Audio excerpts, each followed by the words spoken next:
Edmonton Sports Talk. My God, I loved it. My name's Jay Milne. Hashtag Luke. Our sports update deliverer. The Coon. I'm Zachary Kubish, and you're up today. You know what, Reid? You might be on to something. All right, here's what's going on in the Nasty Cup.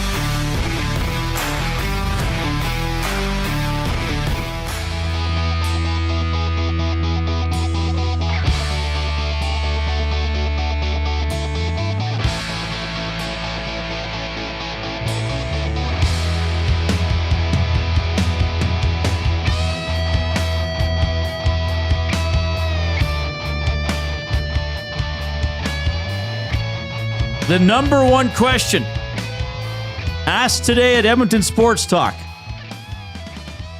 What day of the week is it again? We are here. Happy New Year. Or if this is the only time we're going to speak, Happy New Year's. There, I've covered you off. I've covered you off for the next several years. How's it going, everybody? Along with Jay Milne, I'm Reid Wilkins. We're with you until 6 o'clock. Oilers game tomorrow, of course. There is some Oilers news today. Max Jones sent down. Ike Howard and Quinn Hutson both called up. The Oilers could have a line tomorrow consisting of 22-year-old Matt Savoy, centering 21-year-old Ike Howard, and 24-year-old Quinn Hutson. That's a kid line. We'll talk about that today. Luke Gazdic is going to join us around 3:40. He's always fun to catch up with. We'll go down to Bakersfield. The Condors play-by-play voice Ryan Holt will chime in on how Howard and Hutson played with the Condors. Of course, so we've seen them. Well, we saw Hutson briefly a few weeks ago. Howard for the start of the year. Howard, the AHL Player of the Month. So he's been excelling in the American Hockey League. Hopefully he can bring that to Edmonton. Tomorrow's game is at 1:30. Bit of an unusual start time for a Saturday game at Rogers Place. So 12:30, the GCL Diesel Oil Stream pregame show with Tom Gazzola. Tom and Sean Bell also have Hello Hockey from 10 to noon tomorrow here on Edmonton Sports Talk. We appreciate you tuning in. World Juniors going on. We're going to fire up a game here, eh? Yeah. Turn that bad boy on. The old ESTV. Canada plays tonight, so that'll be fun.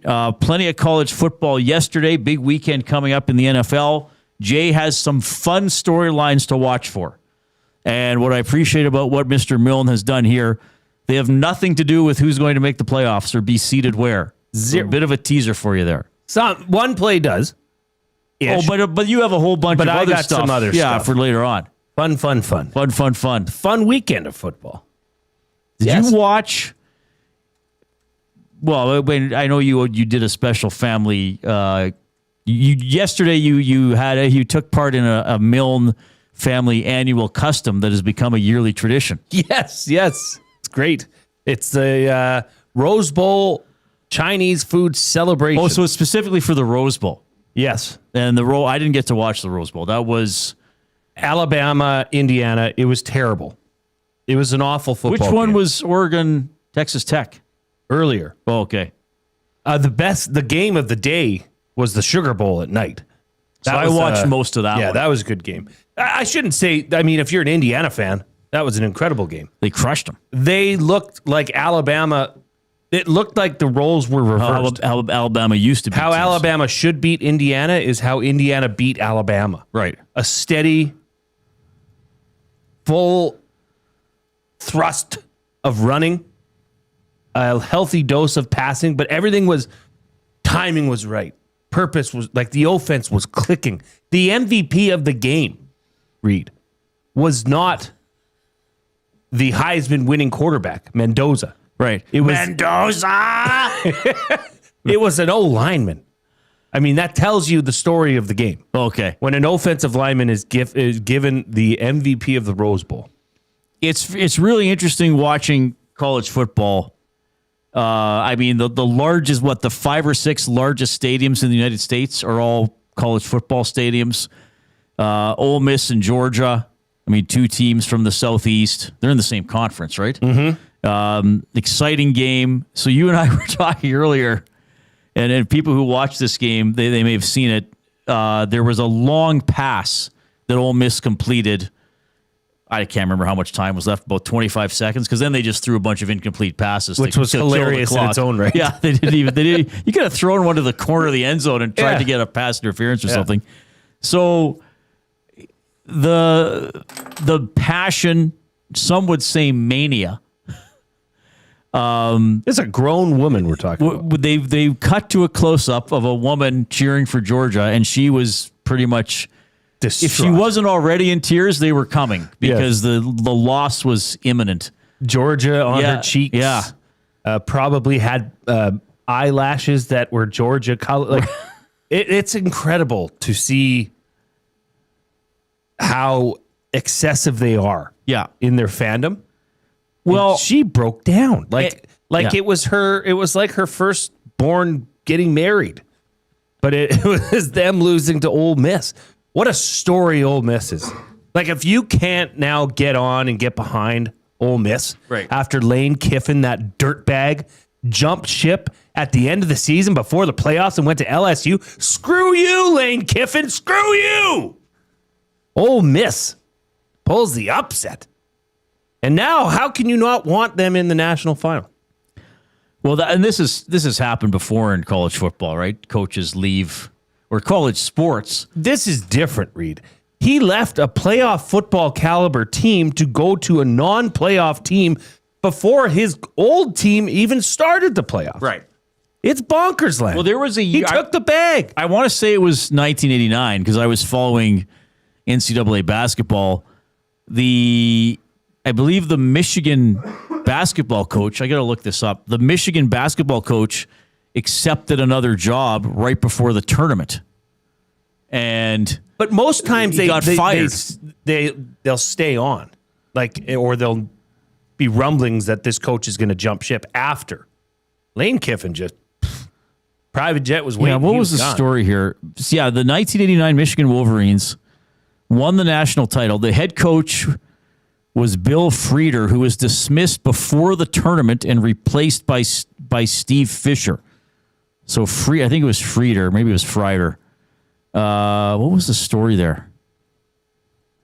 I think he was taking a job with another school, and Michigan said, "Sorry, you don't coach us then. You can't stick around and coach us through the tournament." This was before the Fab Five, right? This was Glenn Rice was the star on the team. So, that's the weird thing about college football. But Kiffin has kind of bounced around, hasn't he? And doesn't he usually wind up somewhere and then he leaves under weird circumstances? Everything that surrounds him is usually weird and clouded with money. Right? So Pete Golding, who was the defensive coordinator for Ole Miss, has now assumed the head coaching responsibility. Right. And you should listen to this guy talk after they just knocked off Georgia in Nolans. He sounded like the coolest cucumber. He is a real cool dude. It's hard if you don't have a horse in the race as we had to go into the final four teams. Hitch your wagon to Ole Miss. Fun football and a good feel-good story. I just found this here. Just before the 1989 NCAA tournament, Frieder announced that he would leave Michigan for Arizona State at the end of the season. Michigan athletic director Bo Schembechler, I think who also coached the football team for a while, ordered Frieder to leave immediately and named top assistant Steve Fisher as the interim coach for the tournament. Schembechler famously announced, "A Michigan man will coach Michigan, not an Arizona State man." The Wolverines went on to win the tournament. Fisher was officially given the head coaching job. Michigan credits the regular season record to Frieder and the NCAA tournament, obviously, to Fisher. I think Fisher wound up being the head coach for quite a while, wasn't he? 89 to 97. So, anyway, the doings and goings on of American college. I just find the fandom for some of those schools, and I mean, not every one of them went to that school. I mean, I think it's more of just like a regional thing. That's the university you cheer for. Yes. Yeah, it's your team. It's the team that you guys cheer for, or your county cheers for, because a lot of those teams are quite close to each other, right? Brandon from Windsor, Reid, I don't know which players he's talking about in the college football playoffs, but he says, "I think these guys need a legitimate opportunity. Playing them 5 minutes is garbage. Love the show, boys. Happy New Year." Sorry, which one was that? I think he's talking about hockey players. Oh, yeah. That's okay. Yeah. We got plenty of hockey talk to get to. Yeah, we're just kind of riffing on stuff we did yesterday. So tell me about the Chinese food yesterday. It was glorious, Reid. I put down and demonstrated the best Chinese food order I've ever completed. So we had a family friends over, the Sicklers. Oh, yeah. They came over, and by the way, Ben loves and wants to meet Chet Palmer. Showed him the Chet Palmer really? shirt. Okay. Yeah. Interesting. So there was in total, what would that put us at? There was 10 of us. And boy, did I nail it. Like I had one leftover takeout dish as for leftovers. So we had the chow mein, we had the chicken fried rice, we had the Singapore noodles, which are the thicker noodles. Right. Doubled up the ginger beef, because the ginger beef is a staple. We had the lemon chicken, the deep fried lemon chicken. We had the sweet and sour pork. Fortune cookies for everyone, obviously. Good. Do you know this place? I won't obviously say. They charge you for the Chinese cracker or whatever. You know, the one you eat at the end when you get a wish or a... Okay. They charge you for it. Oh, it's not included anymore? No. Oh, wow. Isn't that incredible? That's not great. So it was glorious. I ate 2 helpings. Was hungry half an hour later. You know, typical Chinese food stuff. All right. But it was a great, great day. That sounds really nice. Oh, yeah. Well, for people who want to meet Chet Palmer or hear him again, here's your chance. It's time for the afternoon headlines presented by 100.3 The Bear, Edmonton's best rock. Stream them on iHeart today. This is Chet Palmer with your sports report. College boy Ike Howard is back from the farm and ready to go against Philly. He's the player of the month in the American League. Hey, Philly, we don't serve cheesesteak at Rogers Place. World Juniors, Canada takes on Slovakia tonight. I give Slovakia about as much chance as Coop the Corgi winning gold in the high hurdles. Final weekend of the regular season in the NFL, the Sunday nighter will be like butter on bacon. King Henry against Old Man Rogers. Hey, Jason Milne, is that Edgar Allan Poe in your pocket, or are you just happy to see me? I'm Chet Palmer. Well, you could have some Poe in your pocket. You could have a book of poems. How do you know I don't? Yeah, how do you know you don't walk around with some Poe in your pocket? I love Poe in my pocket. That I genuinely love Chet. But you come at my dog and attack his height in a manner of such as saying that's about as good of a chance as Coop the Corgi in the high hurdles. I think he overheard us talking about that Coop can't jump on anybody's bed to sleep. So I think he worked that. I think that was a last-minute revision to his script. Earlier today in the boardroom, Jay and I were talking about dogs sleeping on beds, and I said, whose bed does Coop sleep on? And Jay said, well, he can't jump up. So I think Chet, working on his typewriter in the next room, overheard that and was like, I'm going to work that in. That's a small dog. That dirty dog. That's a short-legged dog. Do you think he's going to call Ike Howard college boy forever? Yes, I think that's over the course of Ike Howard's career. It sounded right. Yeah. It sounded right. It fit. College boy. He's going to give it the old college try against the Flyers. Hey, Philly, your tush push won't help you here because Connor's going to kick your ass. He's still chiming in on the flyer. Chet, you're good, man. Yeah. Take the weekend off. Did Chet put on cologne today? Do you not smell this cologne in the air? Did you put on cologne? Something smells good in here, which is rare. Put hand sanitizer on. And it's scented. He's wearing scented. the Gucci hand sanitizer. That's what it is. Yeah. I got this abundance of fragrance in my nostrils. Yeah, I guess there is a bit of a scent in the air today. It's called adrenaline.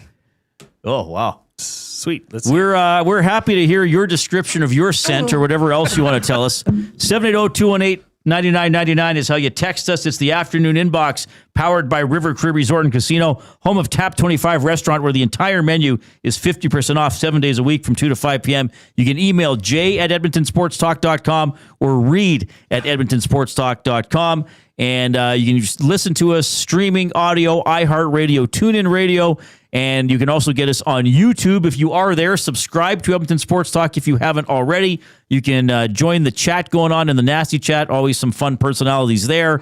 And while you are on YouTube, please, please, please give us a thumbs up. Click, click, click. Must you click? Please, please click. Must you click? You must click. Thumb, thumb, thumb. Let's start the new year with a 100 thumb show. That's our standard. Let's go. Certainly during the hockey season, we've been doing a pretty good job getting to 100. So do not be a pleasure delayer. Click the thumbs up and then click share. Send the show link off to somebody else via email or text and have them join the fun. Now, speaking of fun, I know Jay has something fun with his planned with his family tonight.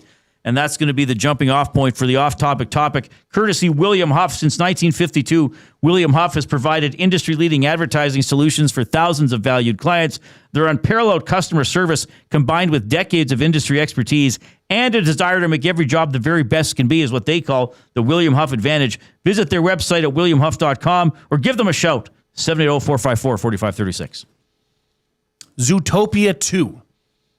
Has been on my girl's bucket list, so we're gonna watch it. Well, I don't think it's a bucket list. It for them, Reid. It is.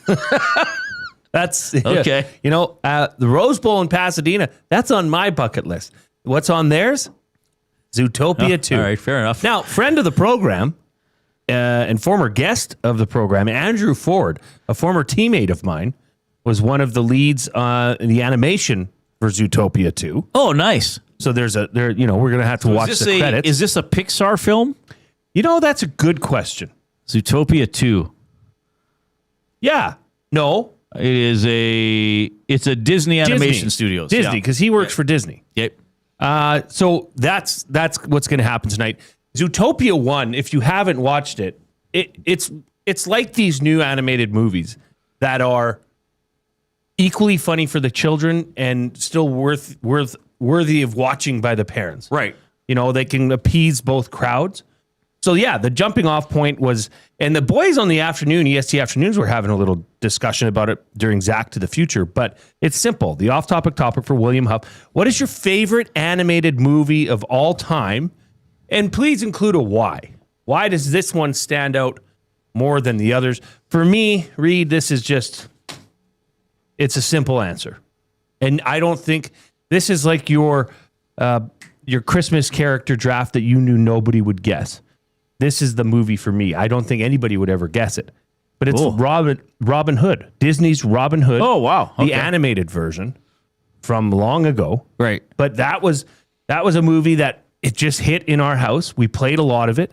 And then that was my nickname, was Skippy, who's the little rabbit character in that movie. Oh, nice. Okay. So Robin Hood, still bought it on Apple.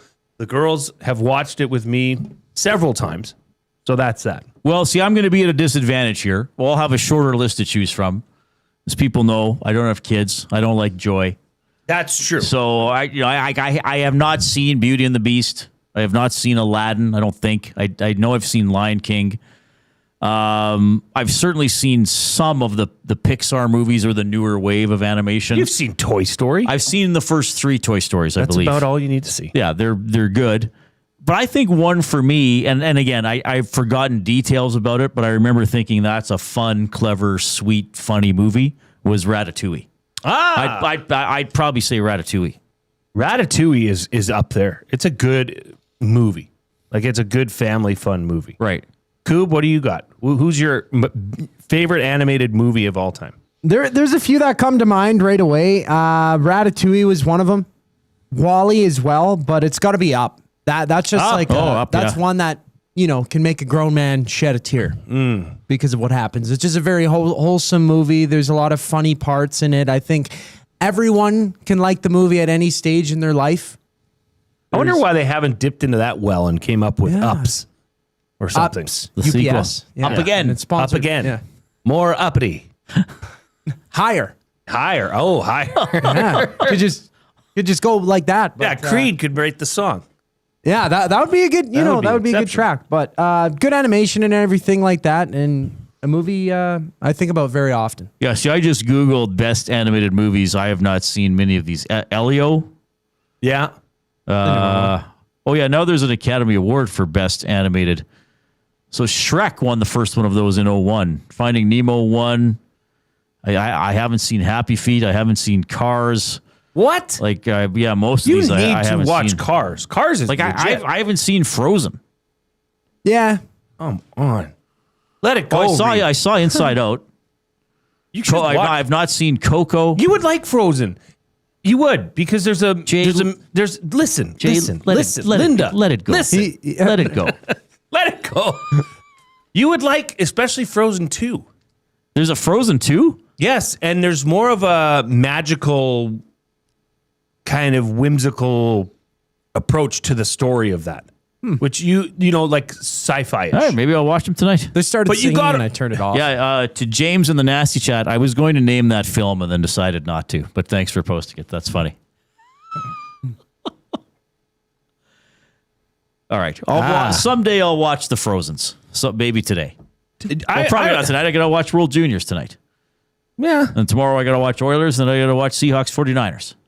Uncle Dave, favorite animated movie, Beavis and Butthead Do America. Oh, yeah, that'd be on the list for sure. Krager, childhood fave, Aladdin. New fave, Monsters, Inc. Monsters, Inc. Oh, that was funny. Yeah. Awesome. That was good. Happy New Year, boys. This is from Chris Purper. Transformers 1980s movie, just because they got the old production cells and not a digital-like new age movie. Oh, yeah, that's cool. Okay. There you go. Keep them coming into the Favorite River Cree Resort and animated movie of all time.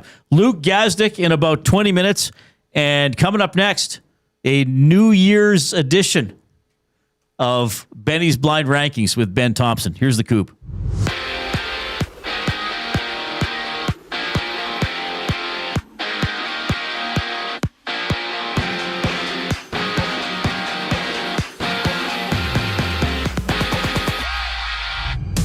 The Oilers have recalled Ike Howard and Quinn Hutson from Bakersfield. Howard has 23 points in 16 games with the Condors this season, while Hutson has 19 goals in 26 appearances, which is good for third in the AHL this season. 4 games in the NHL today. The Golden Knights and Blues are locked at 3-side, about 10 minutes left in regulation. Later on, the Cats and Rangers scrap. Vancouver plays host to Seattle, while the Wild and Ducks hit the ice. World Juniors quarterfinals action. Canada faces Slovakia at 6:30.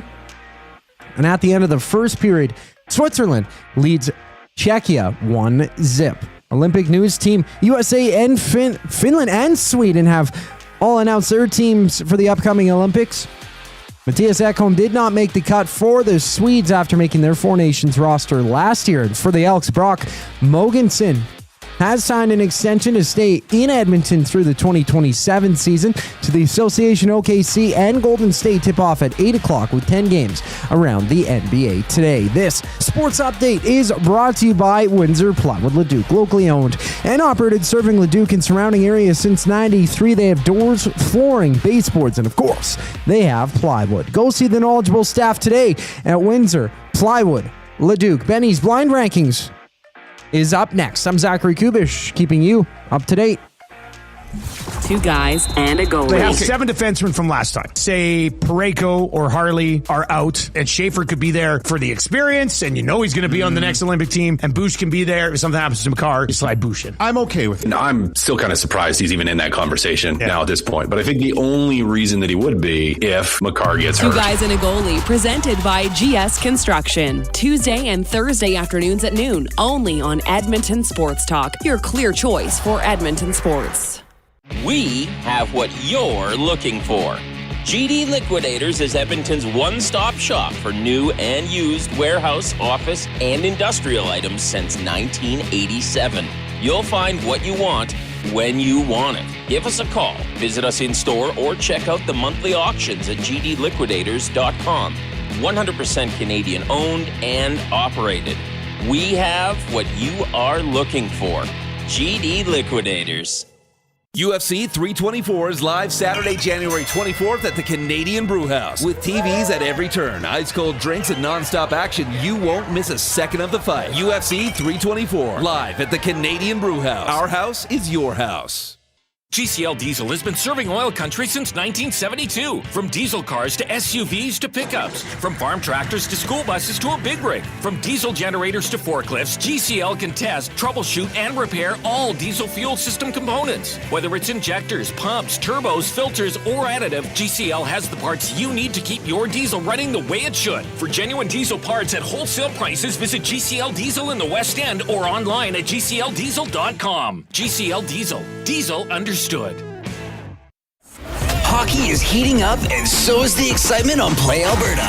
With casino winners every hour, jackpots worth millions, and revenue that stays in the province, there's never been a better time to sign up. Right now, our listeners can score a $50 free bet when they make a minimum $50 deposit with code EST50. That's code EST50 for a $50 free bet. Start playing with your game sense today to find out if you're Alberta's next winner.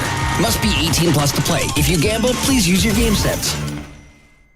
From our Sentinel Storage family to yours, wishing you and those you love a wonderful holiday season. A new year filled with an abundance of great health, much laughter, successes that make you smile and delight, and to be surrounded by people and places that make you the happiest.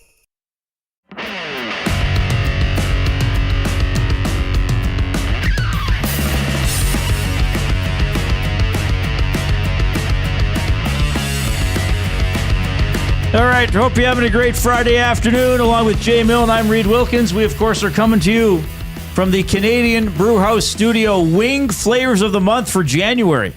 Canadian Brewhouse. At the Canadian Brewhouse, you got Mediterranean Greek versus Southern Barbecue wings.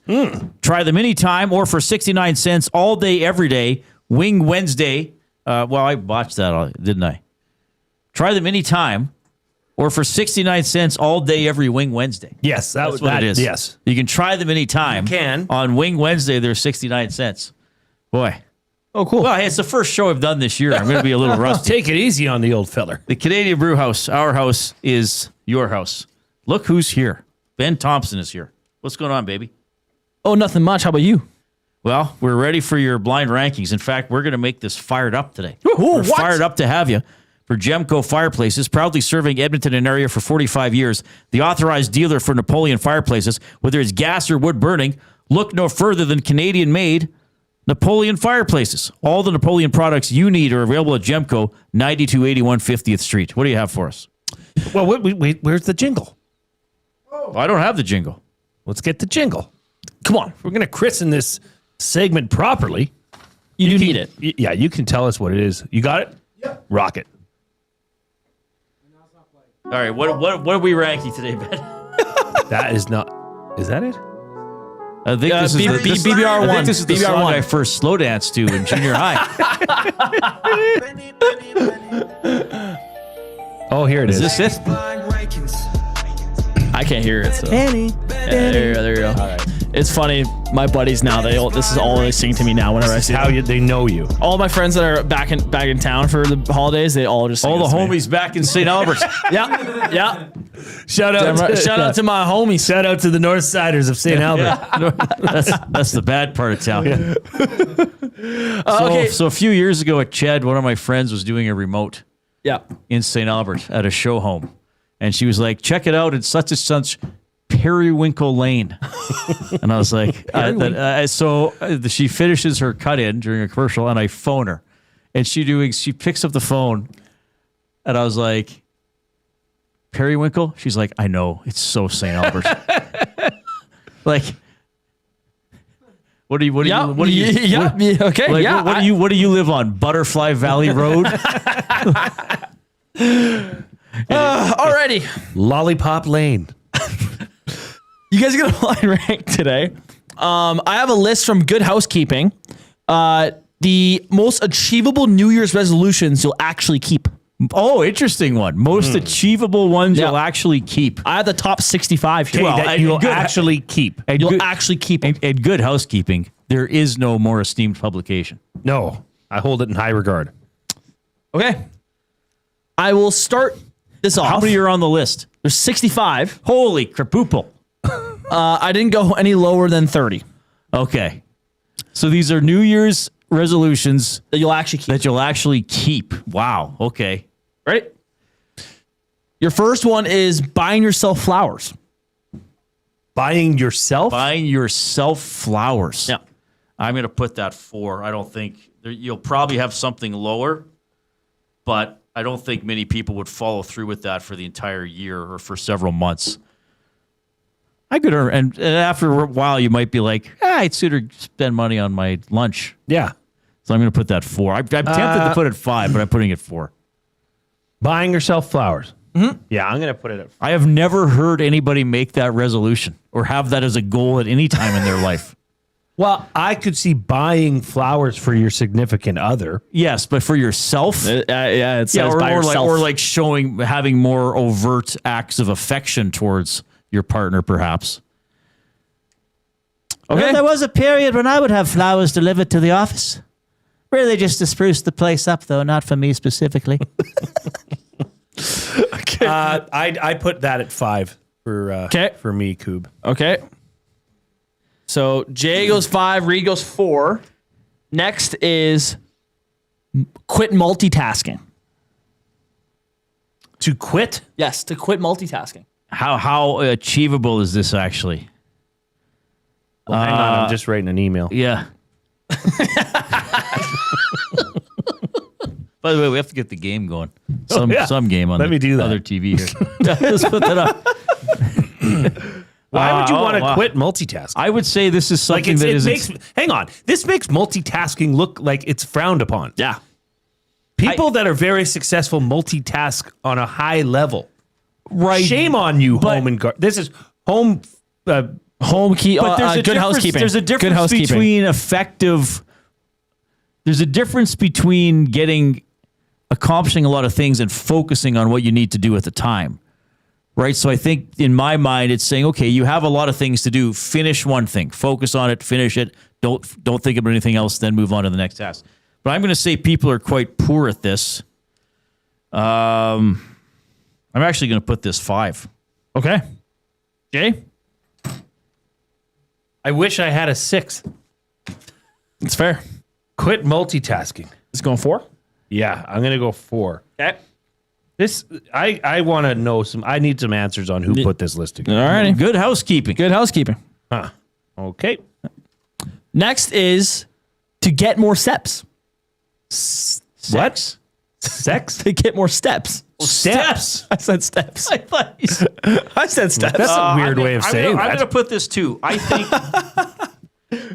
This is achievable. This is achievable, and I think a lot of people do it because it just involves walking. Yeah. And you see a lot of people, they make walking part of their lives, where they find a way to walk around their office or find a way to walk at noon hour, even if you're in a colder place like Edmonton in the winter. There still might be places indoors or here you could just say, "Hey, I'm walking back and forth down the hallway 20 times." You could run stairs here. You could do stairs here. I'm putting this 2. Noted office walker Ben Thompson. Mm-hmm. He's probably walks the most in the office. I'm going to put this at 1. Okay. What's the actual word? More steps? To get more steps. I kind of wish it was the other one. Yeah, yeah, that too. Am I right? Define get. Am I right? Okay. Next is to cut back on processed foods. Oh, that'd be 5. I'm going to put that 3. That probably should be 5. Oh, I think that's attainable. You'll never cut back completely, but if you take it's not remove. It's not sandwich remove. shop out of your regular go-to on a Monday to Friday, you're doing it. So I'm going to put that at 3. I'm putting that 3. Remove. It is to cut back on processed foods. No. And these are the things that were most accomplished or the most achievable? Most achievable. Most achievable. Ones. The title is 65 achievable New Year's resolutions you'll actually keep. And they are ranked. They are ranked in random order. Okay. They are ranked. Okay. I'll put that 3. That's true. Actually, LTE probably does walk. Yeah, LTE walks to work. A ton. Yeah. Okay. So I got my number 1 left. I got number 2. Okay. Drink more water is the final. I'm okay with that. Yeah, I'm okay with mine being 1.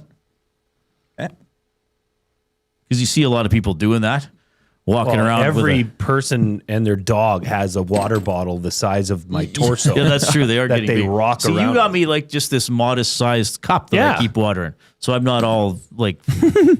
Well, Reid, there is coffee. There is water in coffee. It does dehydrate you, but that's good. All right, I'm relatively happy with my list. I don't think it's exactly right, but I think I did well. Okay, let's. I'm not. I just think this the multitask one's bad. I get it.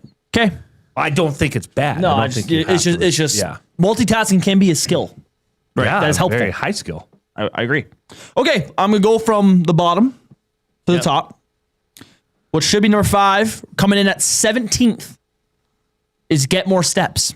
Really? Wow. Okay, I had that first. That is. Well, see you guys. Good thing we didn't wager on this. By the way, never bet, Ben. Okay, I will never. On me and Jay. Yeah. On me. Okay. Next is drink more water, coming in at 14th. This is a load of crap. I'm never reading Good Housekeeping again. I want to talk to the editors. This is absurd. Mine's upside down. Next is quit multitasking, coming in at 11th. Do we have anything in the right spot, Jay? Nope. And actually, so these are New Year's resolutions you'll actually keep. Yep. I have zero chance of having any of these fall in the right spot. Same with me. Next is coming in at 2nd is cut back on processed foods. Oh, get out of here. Like, buying yourself and flowers. number 1 is buying yourself That's not flowers. true. Okay. That is what the list is right here. Okay. Who are just name off what's 5 going writers on? from Good Are Housekeeping? you sure these are ranked? It is ranked. Or It they is just ranked. said, hey, here's It a is list ranked. of ideas. Can you ranked. just look Okay. at 5 articles there? There's schedule annual health screenings on 4. Give your kitchen a refresh at 3. Who cares? Give your kitchen a refresh. Well, I could do that quite easily. I'm gonna move this tea towel over 2 inches. Z. Christic and Cameron Jenkins. And when was it published? December 29th, 2025. Well, that's a year ago. Yeah. That was well used. Yeah, Well, I was Ben, shocked. I was shocked. That was something. Thank you. Jay and I did poorly, but we doubt the veracity of the list. Yeah, I'm with you guys. I am with you guys. This is a very stupid. Like they have cut. I mean the ultra processed foods cutback is I get that being high, but buy yourself flowers 1 is insane. Yeah, I guess it should be one. I guess it'd It's be easy to do. Yeah. But how many people would follow through on that or even want to do it? Well, I mean, I've never once thought in my life of buying myself flowers. I have never bought myself flowers. Have you bought your wife flowers? Yes. Often? Often. And that would be something you could say, okay, this year, I never want there to be not fresh flowers on our table. Right. That's an attainable, but buy yourself flowers. There. I know. Buy yourself flowers. Well, tell you, We people that learned made a lot this today. list. I could sure do that. Ben, great work. What's coming up tomorrow for your work day? Hello Hockey, 10 a.m. to noon. We have Jackie Redmond on with David Pagnos, so that should be a lot of fun. And then 12:30, Oilers pregame show to tee up the Philadelphia Flyers in town for play the Oilers. Okay. Good stuff, buddy. Thanks for doing Benny's blind rankings today. Fired up for Jemco. Yeah. Good stuff. Thanks for having me. We're also fired up to have Luke Gazdic up next. Going to talk about the Olympic team selections, a bit on the Oilers as well. Of course, here comes the Coop.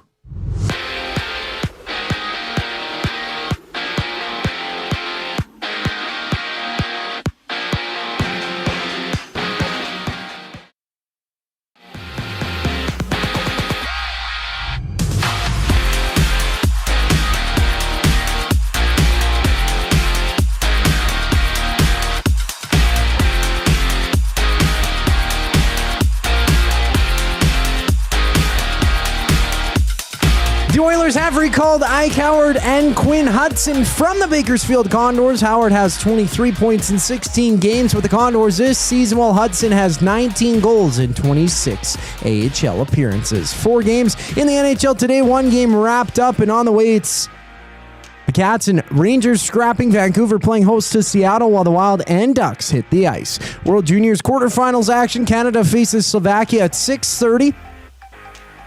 And just underway right now, it's Switzerland and Czechia tied at 1 aside 5 minutes into the second period. Olympic news: Team USA, Finland, and Sweden have been announced. Mattias Ekholm did not make the cut for the Swedes after making the Four Nations face-off roster last year. For the Elks, Brock Moggensen has signed an extension to stay in Edmonton through the 2027 season. To the Association, OKC and Golden State tip-off at 8 o'clock with 10 games around the NBA. Luke Gazdic checks in on the other side of the break. I'm Zachary Kubish, and you're up to date. The Oil Stream. For me, I like the kid line, but if I want to see these guys play over 10 minutes, I think things have to be going well in the game. Things have to be going well, or if they're going to be playing 10 minutes, I think some of these guys have to be on separate lines. I hope that doesn't transpire, and I'm at a point with Hutson, Howard, and Savoy that I would just say, go try it. The Oil Stream, presented by Boston Pizza. Monday, Wednesday, and Friday afternoons at noon, only on Edmonton Sports Talk. Your clear choice for Edmonton sports. Running your own small business takes courage, and as it grows, so does your team. That's why Alberta Blue Cross offers health, dental, life, disability, and wellness benefits designed for small businesses, because we know a healthy team means a thriving business. Join over 5,000 Alberta businesses who have chosen us to help their business grow and succeed. Alberta Blue Cross takes care of you and your employees, so you can take care of your business. Visit ab.bluecross.ca to find a plan that's right for you.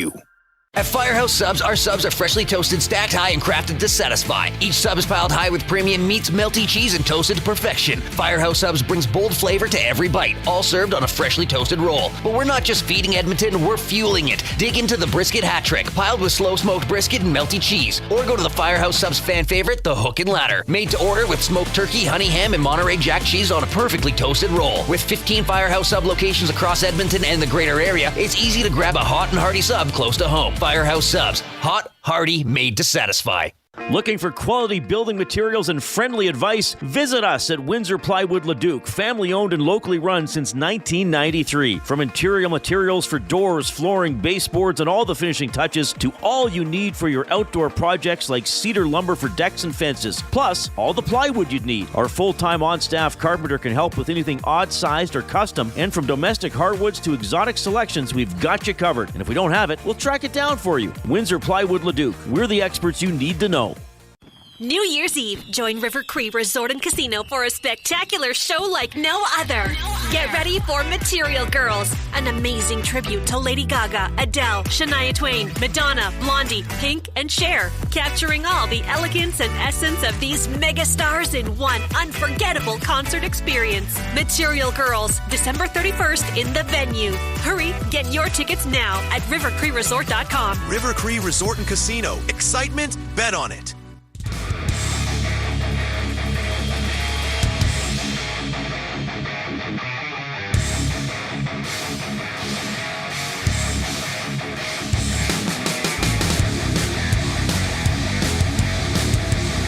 All right, pleased to have you tuning in this afternoon. Hope you have a great weekend ahead of you. Maybe some of you are already on your weekend. I got the sense from the overall traffic and vibe around the city today. Perhaps a lot of people not working today, which is cool. Well, yeah. I mean, even around here, Dusty's not in today. Dusty wasn't in. Well, he was actually the only one. Eric's back today. I just wanted to highlight it. Just want to highlight Dustin Nielsen.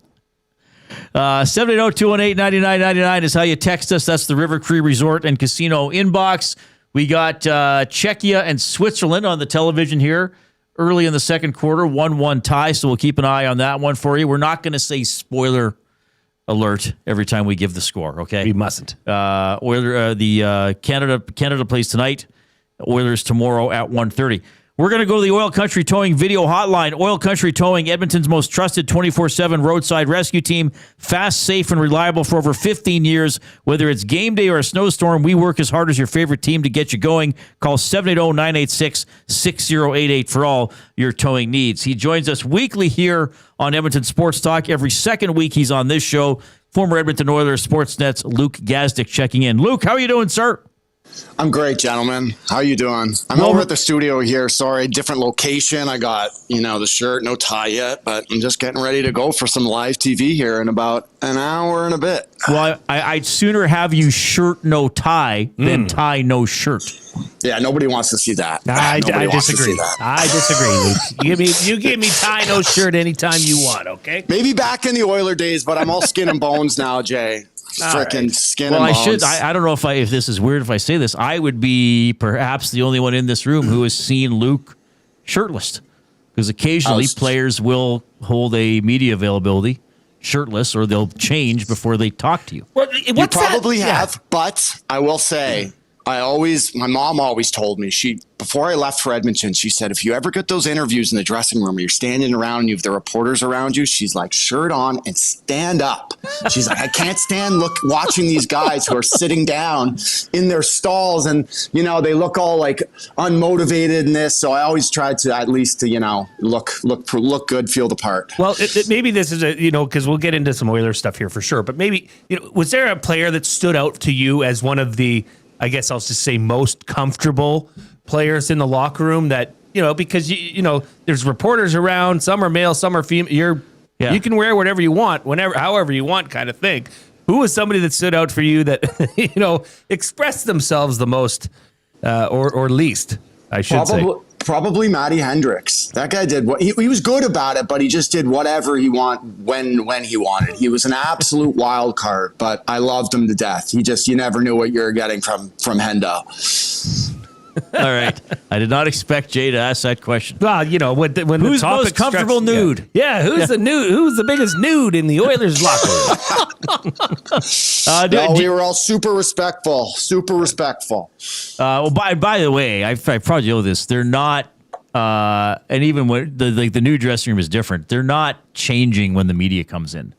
It was all different at Rexall, hey? Yeah, sure. It was a little. Did you guys different. see William Nylander in the Toronto Maple Leafs press box for the last night's game in a tank top? Did you guys get a shot of that? I did not see that. Oh boy! In the press box with a legit press box spaghetti string tank top on in the press box. They can wear what they want to the games now. I guess so. Maybe that's what he was wearing underneath the jacket. It's just, times have changed, Reid. Times have changed. Yeah, there's no dress code anymore. New Year's Eve, anything spectacular? I don't even know if you were working. I was working, but we didn't do the Oiler game. So the Oilers did their own thing for intermission. So we had Calgary. Oh man, Philadelphia? Yeah, Calgary, Philly. Yeah, they ended up winning that game. So I was here with Dave Amber. It was literally me and him in a quiet studio room. We wished each other a happy new year, and I was here for about another hour and a half, and I went home by myself. It was pretty uneventful, to be honest. Yes, as was mine. I was home for midnight, enjoying a pint on my couch, probably mindlessly watching YouTube videos, which is how I spend most of my workday, as Jay can tell you. Well, minus the pint. Tough Oiler game, too, bringing them into the new year. Like, we weren't covering it, but yeah, just not great all around. No, they were very well. Here's what I thought. I'm glad you brought that up because we should give some thoughts on that game. I thought for 40 minutes that game was McDavid versus Swayman. Really, Ingram didn't have a good game. Leon didn't have a great game. 100%. I think it's one of those games where you're constantly waiting for the big boys to kind of just take it over and to continue to bring them in the fight. Like, listen, I didn't score a lot of goals in the NHL, but as you look down the list of their depth scoring, when you see what Freddie has 2, Lazar has 2, Janmark has 1, Henrique has 2. It just doesn't play.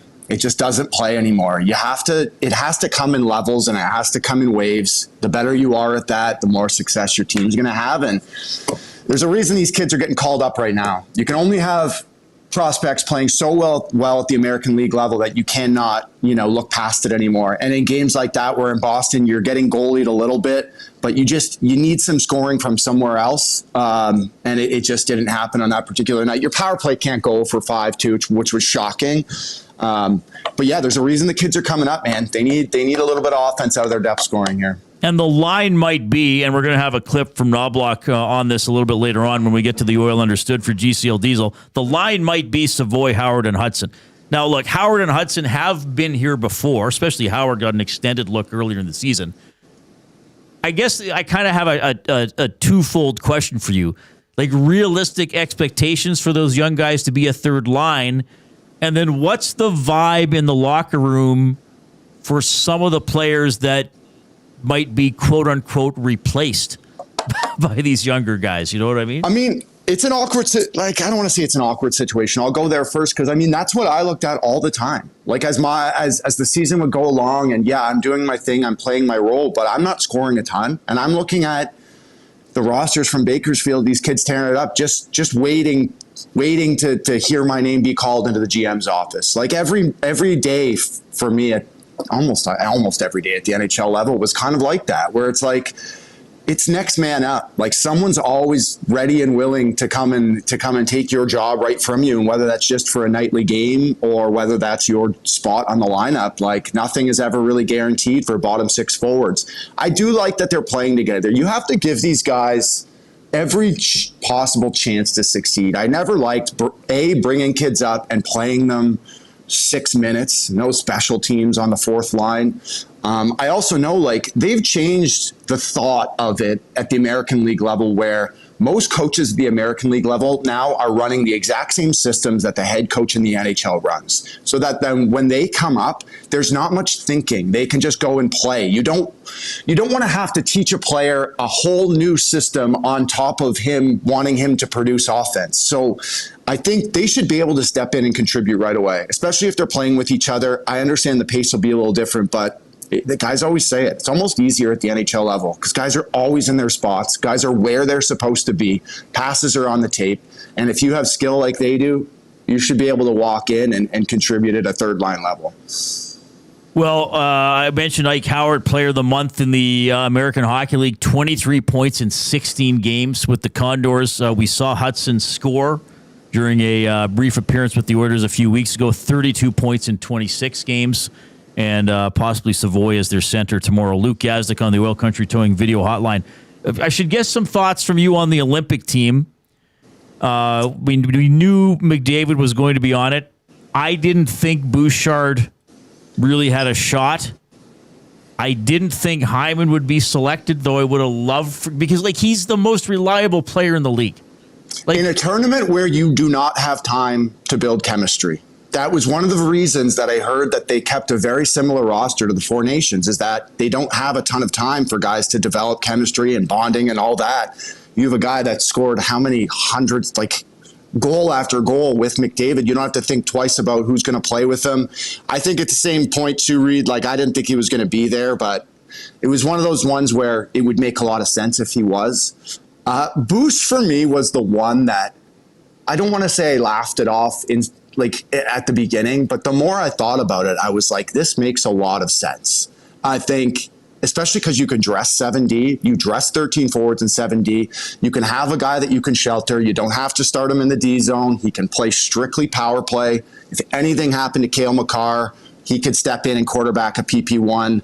I think at the end of the day, like the stuff we talk about, like the mistakes with Evan are just too big. Like you don't want one of those mistakes at the end of the day being the difference between gold and silver. But at the same time, I thought one of those two guys was going to sneak on. It is stunning to me that Mattias Ekholm can't make Team Sweden.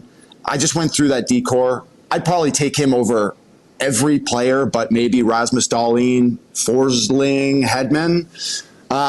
But silver lining for Oilers fans, like you got three of your best players that are going to get 2 weeks off in the middle of the year when you're planning to go on a long Stanley Cup run. Your two stars are going to be off doing their thing. Leon's going to be playing 40 minutes a night for the German team, and Connor's going to be probably not playing that much, but depending on for a lot for Team Canada. And I just think you have three huge parts of your team. Look how beat up Mattias was by the end of last year, by both years. He was just really, really beat up, and now he can go sit on the beach with his family for a couple days somewhere and get to chill and rest and recharge. For all three of them, to be honest, I think it's huge for Zach as well. So it's kind of a silver lining for Oiler fans. Outside of the Oilers guys that we just discussed, is there somebody... Well, I'll put this from both sides of it, so it's not just doesn't have a negative connotation, and you don't have to have an answer on both sides. Is there somebody who made the team that you're really happy for? And conversely, is there someone you really feel for that they weren't named to Team Canada? Oh, great question. So Tom Wilson for me, just because I know him from back home here. He's a guy I trained and skated with every summer. Like, listen, not a lot of... There's some people out there that don't love Tom. He had I don't want to say an ugly start to his career, but some pretty bad suspensions. And I think his game has come a long way. He's got 22 goals this year, skates like the wind, can play in every situation, and just like an incredible dude and teammate. I'm glad that they made that choice and decided to include him in it. Someone that's not there, like, I don't want to say I feel bad for Sam Bennett. Sam Bennett's won back-to-back Stanley Cups. He won a gold there last year. Do I think he should be there? Probably, but it's not like I feel bad for him. Probably Mark Scheifele, to be honest. He had a really honest interview in his dressing room after the Jets game. Like, he's had a really tough year, guys. He obviously, the passing of his father right during the playoffs last year, we were covering that game. He was in the box for when they scored the OT winner. Like, it was just not a great situation, and comes back this year and what is he, top 5 in league scoring? Like, there's not too many guys on the Canadian side that are playing better hockey than them. And I just think everybody's deserving. That's the thing. It's like, even when people are like, oh, Cirelli, like Coop took Cirelli, like he's a really, really good hockey player. Every one of those guys deserves to be there. But I don't know. I think watching Scheif play this year, he probably deserved better. All right. Before we let you go, January, and I asked Roslovic about this after the game on Wednesday, and it's certainly been brought up. The Oilers are, I still say they're second because I go by points percentage, but they're now battling Vegas for first place. A huge opportunity. I mean, a couple home games here. And then later in the month, they play 7 of 8 games on an 8-game homestand. It actually finishes in February. Like, is this the month where you think, okay, Connor's going to keep driving the bus? Like here they go. They're going to really assert themselves now. How are you feeling about it? I don't think there's any reason to think that can't happen. Like, that was an absolute gauntlet to start the year. Like, I know it wasn't great hockey, but the amount of road games they started in the year, getting that Eastern road trip where they go up and do the New York, like getting all that stuff out of the way early in the season, I think is huge. Now you can just focus and go and play. And like, you guys are seeing it. I feel like, how many times have we said this where it's like, this is the best we've ever seen Connor play. Right. It's like he continually is finding a new level to a new level. And I just think the sky's the limit with this team. Not just the Pacific, but the West is, I mean, obviously the Central has its wagons, but if you look in that Pacific and even the teams on the bubble for the wild card, like, I don't know. There's not a ton that intimidates you. Really, I really don't think so. Colorado's doing its thing, but on top of that, it's like when I put up the Oiler roster compared to everybody else, if they can get some saves, they can go on a nice little run here before the Olympic break. Well, that was a tough night for Ingram. It was tough. And you know what? You feel for him, too, because I think he's done everything they've asked. You could see the writing on the wall with probably one of these goalies working their way out. Like, pick game of his career. Like, when he needed one a couple nights ago, he got one. These guys are fighting tooth and nail to stay in the NHL. And, we'll see how it plays out. All right, Luke, what are you working on tonight? Which game do you have?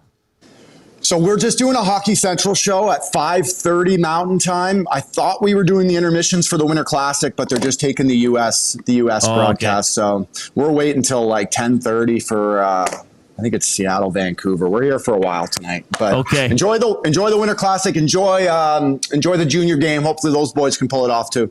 Luke, you're the best. Happy New Year. Thanks for doing this. We'll talk to you in a couple of weeks. Thanks, you guys rock. Talk soon. Luke Gazdic from Sportsnet on the Oil Country Towing video hotline. Good perspective from him on the guys being called up from the farm, on the Oilers pushing for a playoff spot, maybe first place in the division, which they haven't done since, 1987. In the, by the way, how many teams in the Pacific Division do you think have a positive goal differential?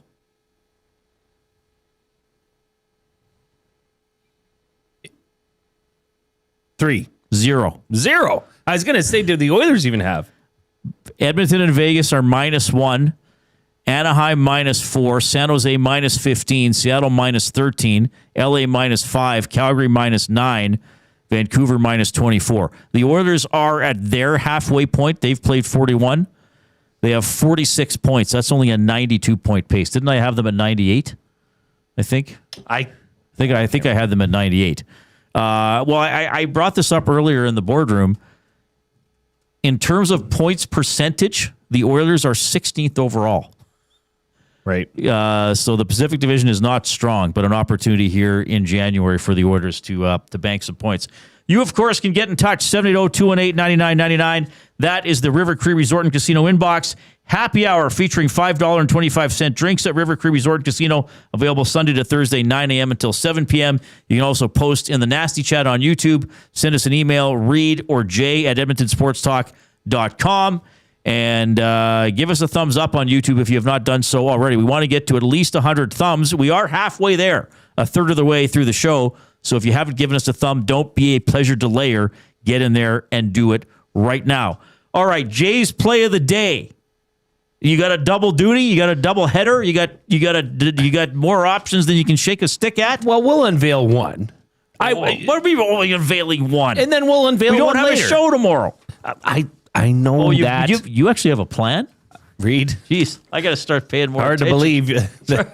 But yes, sometimes I do have a plan. 4 o'clock break.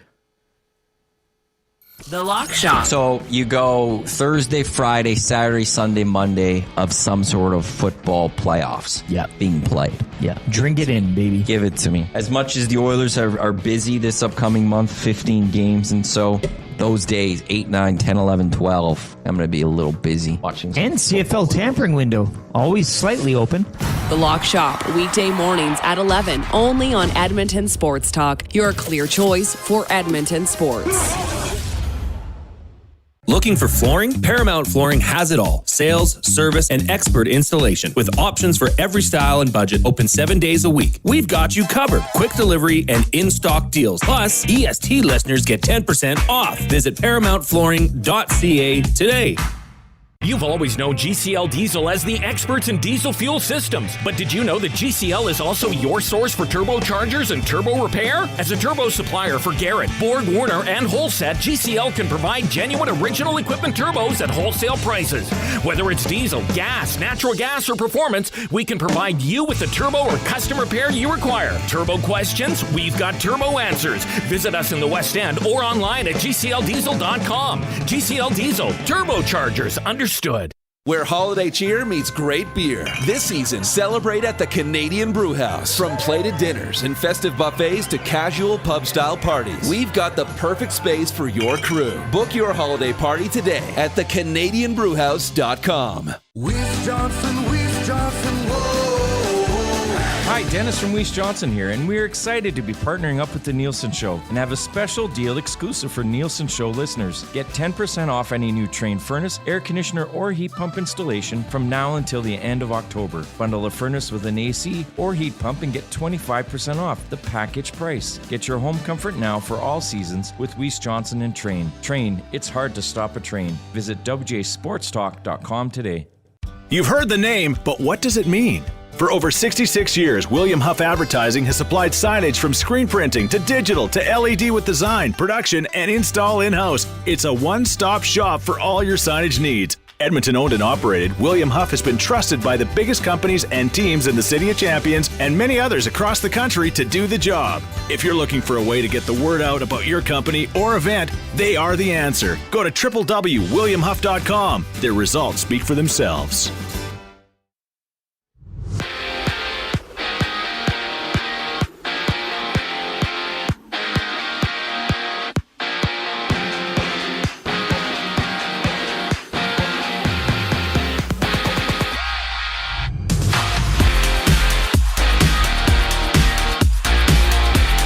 The Oilers have recalled Ike Howard and Quinn Hutson from Bakersfield. Howard with 23 points in 16 games with the Condors this season. Hutson scoring 19 goals in 26 appearances.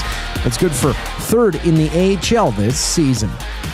One game wrapped up, 3 games to go in the NHL. The Cats and Rangers scrap. Vancouver plays host to Seattle while the Wild and Ducks hit the ice. In World Juniors action, Canada faces Slovakia at 6:30.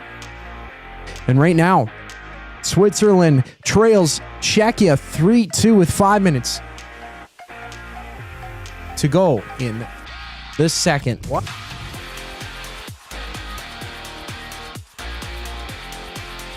Olympic news, Team USA, Finland, and Sweden have announced their rosters for the upcoming Olympics. Matthias Ekholm did not make the cut for the Swedes. He made the Four Nations roster last year for the Elks. Brock Mogensen has signed an extension, staying with Edmonton through the 2027 season. And to the association, OKC and Golden State tip off at 8 o'clock with 10 games on tap in the NBA. I'm Zachary Kubish. That was your sports update. Hour 2 of the Reid Wilkins Show starts right now.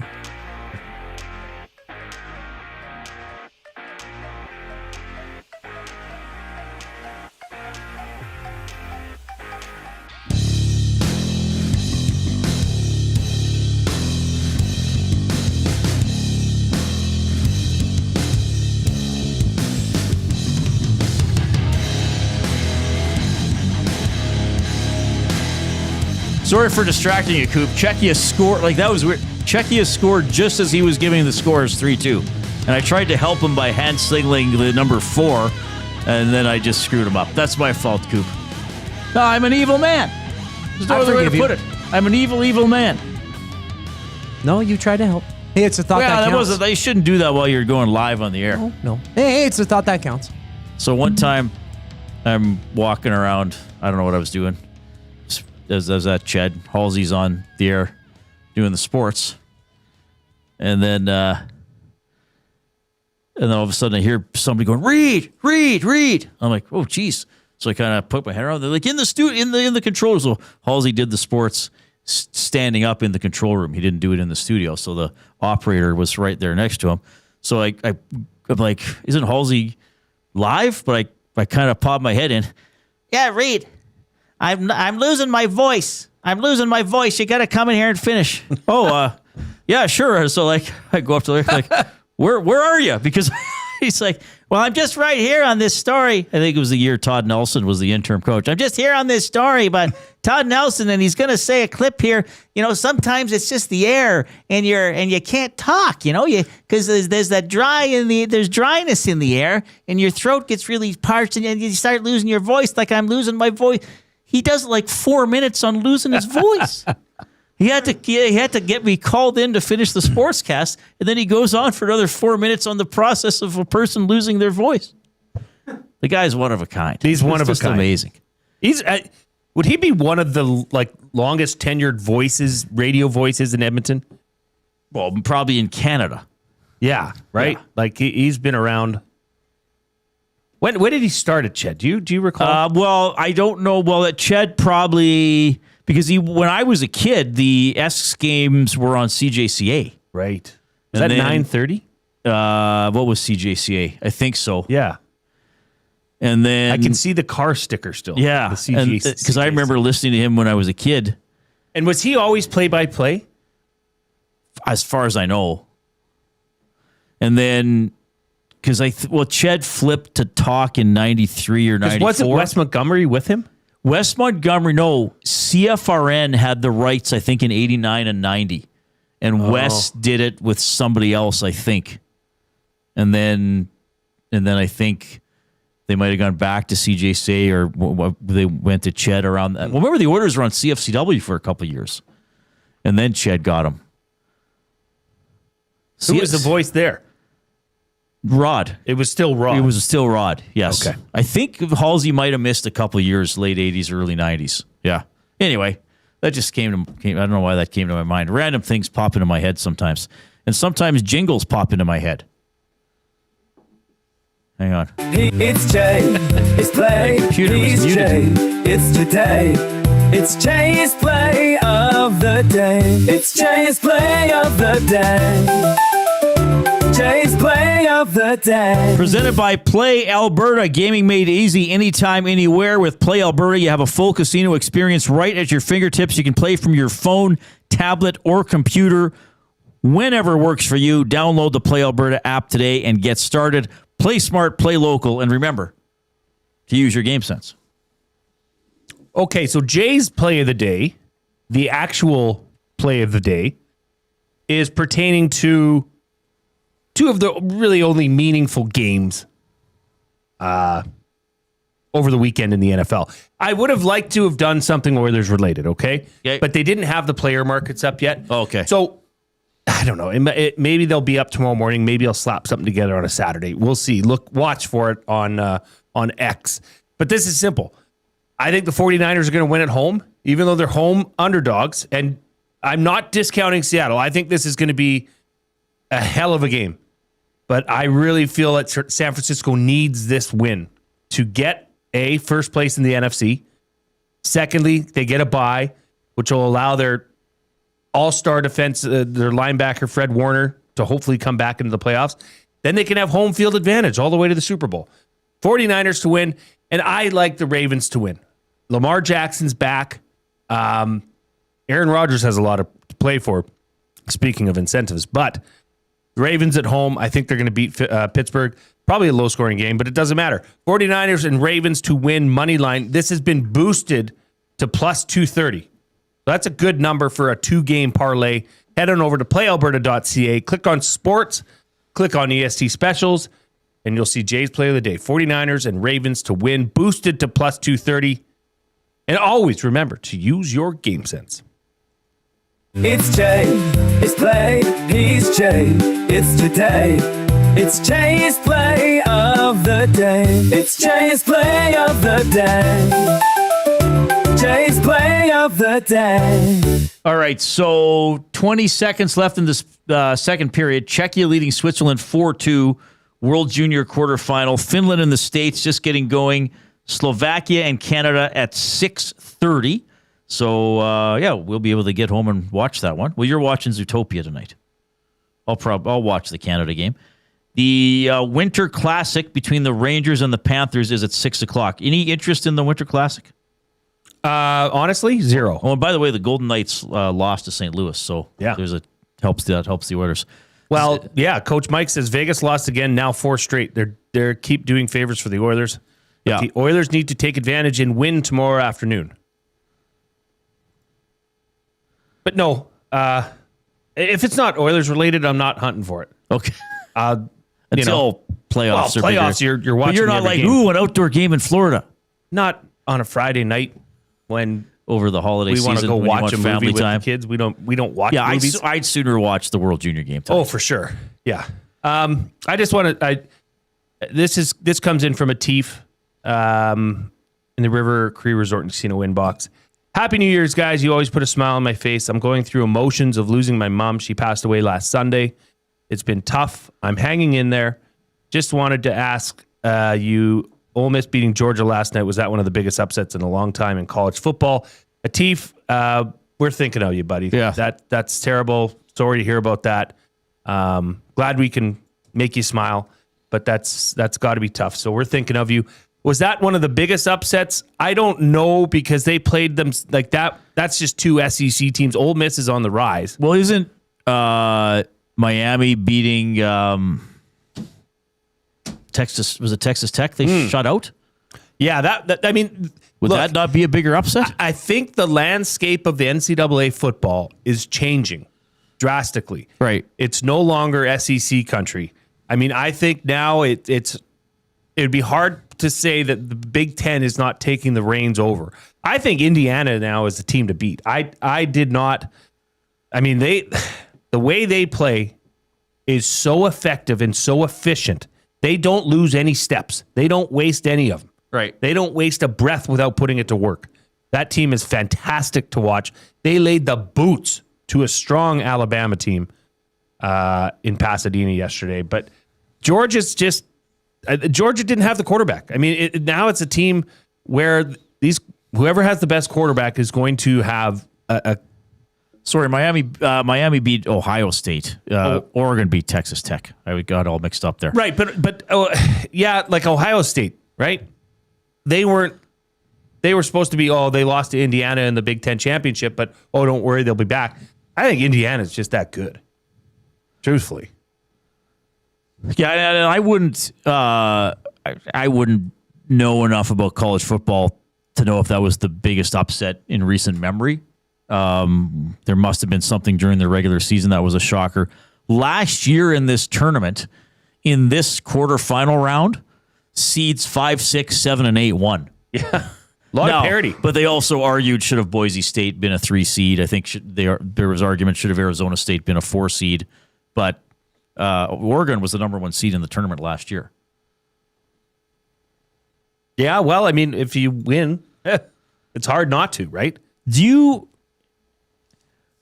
That game last night, that took almost 4 hours, did it not? Did you watch it right till the very end? Not one of the 2 false endings? Well, the one with all the plays and the throws. And Reid, honestly, I was watching that in bed because I was like, this game's just dragging on. And I almost shut it off. And then I was like, I wonder if they're going to, they seem to be reviewing something. Yeah, I don't like the length of time it takes for these big games with all the commercials and halftime. Like the halftime was like 40 minutes. Well, yeah, that's a good point. It's like, get on with it. Yeah. We're here to watch the game, not to watch you analyze what we just watched over and over and over again. I get it's part of it, but speed it up. So if you didn't see it, and even if you did see it, it's worth almost reliving. So there was the Rebels kicked off, and Georgia fielded the ball deep in their own end and tried the throw across the lateral, which they said guy was a missed safety because it hit the pylon. It ticked the pylon on the way out of bounds. I didn't see that. So it knocked the pylon over. Okay. So they gave a safety, and they gave Ole Miss 2 more points. So now it was 39-34, right? Yeah, it would have been a 5-point game. And everybody's on the field. The coaches hug. The players are hugging. There's the Gatorade shower. I think the stage was on the field for the trophy presentation. And then the officials say, we have to review this because there might have been a second left. So they review it. They say, yeah, it is a safety. It did tick the pylon, and there's a second left. So they got to push the stage off the field. They got to get players back. So now the team that gave up the 2 points has to kick off.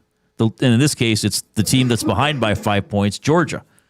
So he does one of the, what are they calling the sideways kick, like the spinning watermelon kick or whatever? Yeah, I don't know what they... So the kicker, it didn't even look like he was going to go 5 yards, let alone 10, because he spins it. Yeah. And Ole Miss is basically like, stay away from it. Like, just don't let, why bother fumbling, something weird happening. So then it crosses the 10-yard threshold, and a Georgia guy drops to the ground and covers it. Teams run on the field. The stage starts getting pushed on the field, and they had the the ref as an analyst chiming in. He was really good. And the rule is if your knees are already down when you gain possession of the ball, the clock should not start. The second shouldn't tick off. So they got to push the stage back off the field again, get everybody back on the sidelines, and then Georgia tries the play with. They must have got to a dozen laterals. Oh, it was awesome. I mean, and then did they? I don't think they gained any ground. Think they at one point ground. They might have been 10 yards downfield, maybe. Yeah, but those are always they fun. committed. I didn't keep listening to see what the penalty was, but it was against Georgia.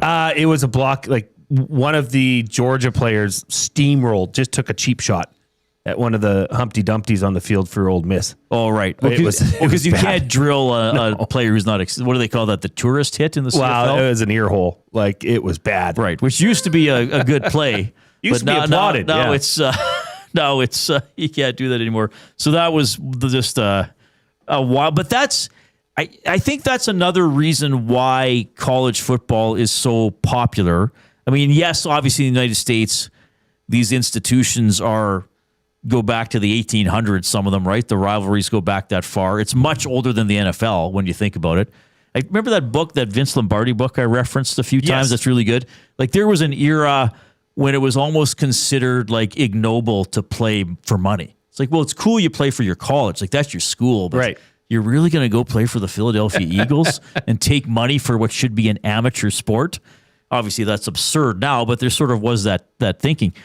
So besides college having all that pomp and history, there is an unpredictability to it. I mean, as much as there are crazy endings in the NFL and the CFL at times, college tends to have more, here's the 14 laterals, because there can be a greater discrepancy. Even on the really good teams playing each other, there could be a greater discrepancy between the best players on the field and the worst player on the field, or just the awareness of like, oh, this is how I have to handle this when they're trying this. I mean, Georgia faked a punt. Yeah. That was a really good play. Wonderful. A play like that would probably never be called in the NFL.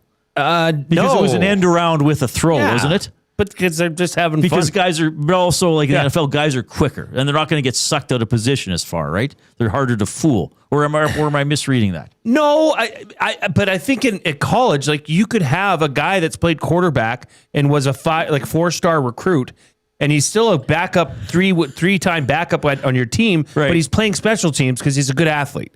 So how you, Kirby Smart, are going to utilize him and get him to be able to throw the ball when nobody's suspecting it, that's probably a lot of what happens in college football, is you just have so much depth. I was thinking about it. When they were showing the $1 million band, did you see this? The Alabama Crimson Tide band. It's called the $1 Million Band. I did not see this. Okay. You see what these cheerleading and band members are wearing? It's like rhinestones and like, it looked like they were in a beauty pageant. Here they're standing in the rain at the Rose Bowl in Pasadena But I looked at the size of this band, okay? When you think of all the staff and all the players and the training staff that Alabama has to get from Alabama to Los Angeles. Oh, yeah. That's got to be, like, I was just, like, there's probably 200 people and all the gear and all the drums and all the trumpets and the equipment and everything. Yeah. Like, that's got to be close to, wait, how many millions of dollars does it take just to get to that game? Yeah, how many planes are they using? Probably 2 or 3. And all the equipment. I mean, it's just mind-boggling the amount of money that runs through college football. But here's how it shakes up. Next Thursday, okay? Thursday, January 8th is the Fiesta Bowl. So that's Miami and Ole Miss. Okay. That's a 5:30 start, so we'll be able to watch a bit of that together. Oh, nice. Peach Bowl happens on the Friday. That's Oregon and Indiana. Right. Also a 5:30 start. And then Saturday, Sunday, Monday. Yeah, because there's a playoff game Monday now, yeah. NFL Wild Card Weekend. Not bad. Not bad, baby. That's going to be some football. 780-218-9999 is how you can text us. That is the River Cree Resort and Casino inbox. River Cree Resort and Casino, home of Tap 25 Restaurant. They got an $18.99 prime rib special, 7 days a week, except show nights from 11:30 in the morning to 11 at night. That is available for dine-in and takeout. 780-218-9999. If you're in the Nasty Chat on YouTube, you can chat there. A lot of nice messages coming in for Atif. And give us the thumbs up as well. We're 2/3 of the way to 100 and not yet halfway through the show. So get in there and click if you haven't already. Once you click like, click share, and send the show link off to somebody else and encourage them to sample us. All right, what's going on with the Oilers lines? What about these younger guys up from the farm? You're going to hear from Howard and Hutson, plus Knoblock and Ekholm in the Oil Understood for GCL Diesel when we get back.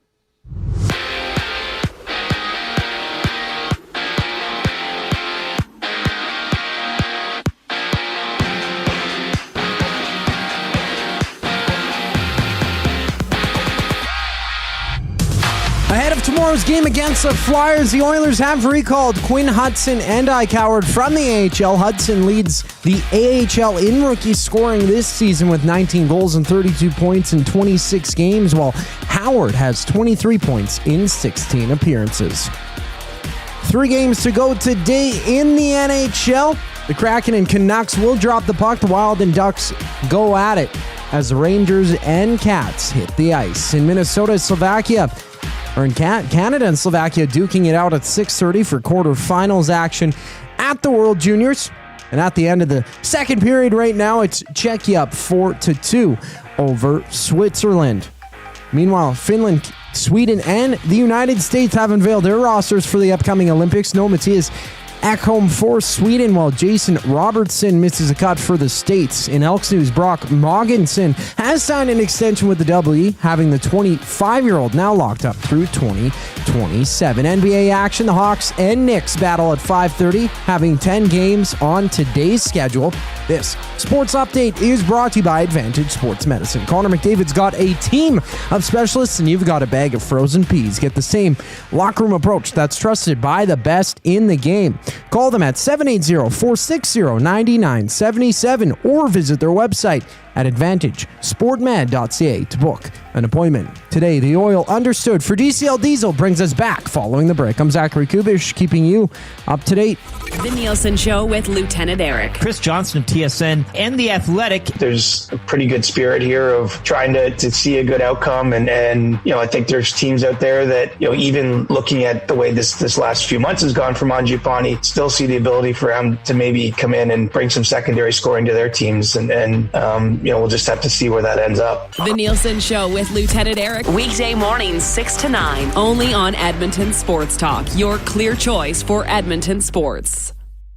When you cater with Royal Pizza, you're getting the same great pizzas, pastas, and salads you love, just bigger and built for a crowd. Perfect for teams, offices, or parties, Royal Pizza's catering brings real value around $10 per person. Delicious, high quality, and easy. If you like their pastas, you'll love their catering pastas even more. Visit royalpizza.ca or contact your local store for exact pricing and details. So come on home, Royal Pizza, still making it great. At Firehouse Subs, our subs are freshly toasted, stacked high, and crafted to satisfy. Each sub is piled high with premium meats, melty cheese, and toasted to perfection. Firehouse Subs brings bold flavor to every bite, all served on a freshly toasted roll. But we're not just feeding Edmonton, we're fueling it. Dig into the brisket hat trick, piled with slow-smoked brisket and melty cheese. Or go to the Firehouse Subs fan favorite, the Hook and Ladder. Made to order with smoked turkey, honey ham, and Monterey Jack cheese on a perfectly toasted roll. With 15 Firehouse Sub locations across Edmonton and the greater area, it's easy to grab a hot and hearty sub close to home. Firehouse Subs. Hot, hearty, made to satisfy. When gambling, set a budget before you play. Stay informed and visit GameSenseAB.ca to learn how. Remember, if you gamble, use your game sense. Since 1952, William Huff has been the heartbeat of Edmonton's advertising world. From humble beginnings to a citywide powerhouse, we've been the go-to for signage from print to design and installation. Partnering with Edmonton's top sports franchises and major events, we've helped shape the city's global reputation. Our secret? Unmatched customer service, decades of experience, and a passion for excellence we call the William Huff Advantage. Visit us online at williamhuff.com. Must you click? Your thumb. Must you click? There is the Thumb Click remix as put together by Zach Kubish. Click that thumbs up if you're watching on YouTube, along with Jason Milne. I'm Reid Wilkins. We're in the Canadian Brewhouse studio. UFC 324 is live Saturday, January 24th at the Canadian Brewhouse. TVs everywhere, ice-cold drinks, and nonstop action. The Canadian Brewhouse, our house, is your house. All right, Oilers game tomorrow. 1:30 start time. So here's what's on Edmonton Sports Talk tomorrow. From 10 a.m. till noon, Hello Hockey with Tom Gazzola and Sean Bell. Great program. Check it out. Jackie Redmond's going to be on the show. And then Tom's right back to work from 12:30 to 1:30. GCL Diesel Oil Stream pregame show. Then he's on after the game with the postgame show. I'll be joining him for Reid's Read, presented by Ewell, as the Oilers try to get back in the win column against the Philadelphia Flyers. Let's bring you the Oil Understood, courtesy GCL Diesel. GCL Diesel, providers of the best diesel engine components around. From turbochargers to injectors, fuel pumps to sensors, they are the critical engine component experts. Proud to serve Edmonton and Northern Alberta for over 50 years. Now a partner of Edmonton Sports Talk and the Reid Wilkins Show. GCL Diesel. Diesel. Understood. All right. So, yeah, Oilers, we went over that Boston game a little bit. Not a really good game, though. McDavid's still flying. The Oilers have called up Ike Howard and Quinn Hutson from the Miners, from the Bakersfield Condors. And we should add, Condors play-by-play voice Ryan Holt's going to join us in a little less than an hour for some more details on how these guys are playing. Max Jones gets sent down to the Miners. So at practice today, McDavid with Nugent Hopkins and Hyman, Mangiapane with Draisaitl and Roslovic, but Podkolzin was ill. So we'll see if he can go tomorrow. Do you think if he's healthy, Mangiapane's scratched again? Well, you're not scratching one of the two guys you just called up, are you? Well, you want him to play. You want him to play. Savoy with Howard and Hutson. Interesting line. Reid, when you print out the lines like this, yes, and you're nice enough to print me out one as well. When I look at this line, I see a first line, I see a second line, assuming Podkolzin's back in. That second line has been effective. Sure. They've done their job. I see Savoy centering Howard and Hutson, and that looks like a natural progression of a NHL club and their first through fourth lines. Like that makes sense to me. You've got a third line that can skate and score and hopefully create some offensive energy, right? Well, you hope so. I mean, I like how that looks on paper, how it looks on the ice. Totally different conversation. Well, I think that there's... Well, I won't say I think. I certainly get a very strong sense that at least from Oilers fans, there's the feeling that the ship has sailed on Mangiapane. Was the ship ever at dock? What did Knoblock... Well, fair enough. What did Knoblock say after the game? Roslovic's better in the top six. Absolutely. Roslovic is not a third-line center. They tried him there. Fair enough. I mean, you got to move guys around sometimes. But Roslovic, Draisaitl, Podkolzin, that line should be okay. Has been good at times. Mangiapane kind of has reached the point where he doesn't fit on this roster. He still didn't play a ton last game. He did miss a couple shifts. He was working on his skate. And then you have Henrique, Janmark, and Frederick together, which should be a decent fourth line. You maybe don't expect a goal, and maybe that's not where you thought Frederick was going to be playing, but for this point in time, he's a fourth liner. Now, this is not fair to Max Jones. It's not even fair to Curtis Lazar, but they're trying to get something out of the third line. I don't know if they're going to get anything about it, but I think it's at the point where we're halfway through the season. I think you got to start trying it. And I think you got to start saying, hey, guys, you're over a point a game in the minors, like well over a point a game. Yeah. Both guys. Let's see what you can do with another guy who was in the minors as well last year with Matt Savoy. This looks like an incredible opportunity for all three of them. For Savoy to center that line with Howard and Hutson, this is saying, okay, here's your chance. Run your own line. Make your own, create your own destiny. Right. But is that not the most scoring potential you've seen on an Oilers third line this year? Well, potential. I guess that's, I would only say that though, Jay, because there's been so little scoring from there to this point. Which is, yes, that's partially why I said that. It's not sad to say, but that's the state of this team. Is that you have, what is the average age of this line? 20. Well, Howard's 21, Savoy's 22, Hudson's 24. Right. So 22, 23. And that's who you're banking on or hoping can pull this third line together. Because that line should be able to produce. Now, obviously, yes, the AHL is different than the NHL. But Savoy, I thought, has looked completely competent up here. Well, Savoy's been fine. Yeah, we'll see how he does playing center. Howard went down. We're going to hear from him. Made the most, at least he feels, made the most of his time in the American Hockey League. Yeah, I was just excited to get down there and start a different chapter in my pro career. And, I think it was great. Everyone down in that locker room was awesome. The coaching staff, they made it pretty easy to mesh with that group quickly. And, it was awesome. All right, so it's a little bit there from Ike Howard. So, now look, what's everybody? I'm guessing. What's everybody worried about? Knoblock's going to play these guys, not like their first couple shifts, and then bury them. Well, Smitty the Welder. Who are we kidding? The kids will get 5 to 7 minutes max. Well, they might. Mm-hmm. Savoy will play more because he kills penalties. But yeah, I understand what you're saying. Knoblock was asked today, will the young guy line be together tomorrow? We haven't decided yet. There's likelihood. There's some benefits to that, and there's some, negatives maybe. Not having a real, not an NHL center. Savvy's played it. He's spent most of his time, but his professional career, he is not. He's been mostly a right winger and some left wing, and now we're giving him a huge opportunity to play center, and whether we do that, something we have to consider. But I guess the positive is 3 guys that can just play their game, and you see Hutson and Howard playing so well in Bakersfield, and they're not going to feel any pressure. It's not that Savoy's going to make them feel nervous and put pressure on them to do other plays, or they'll just play on their instincts, which I think will be beneficial. But downside is they're smaller.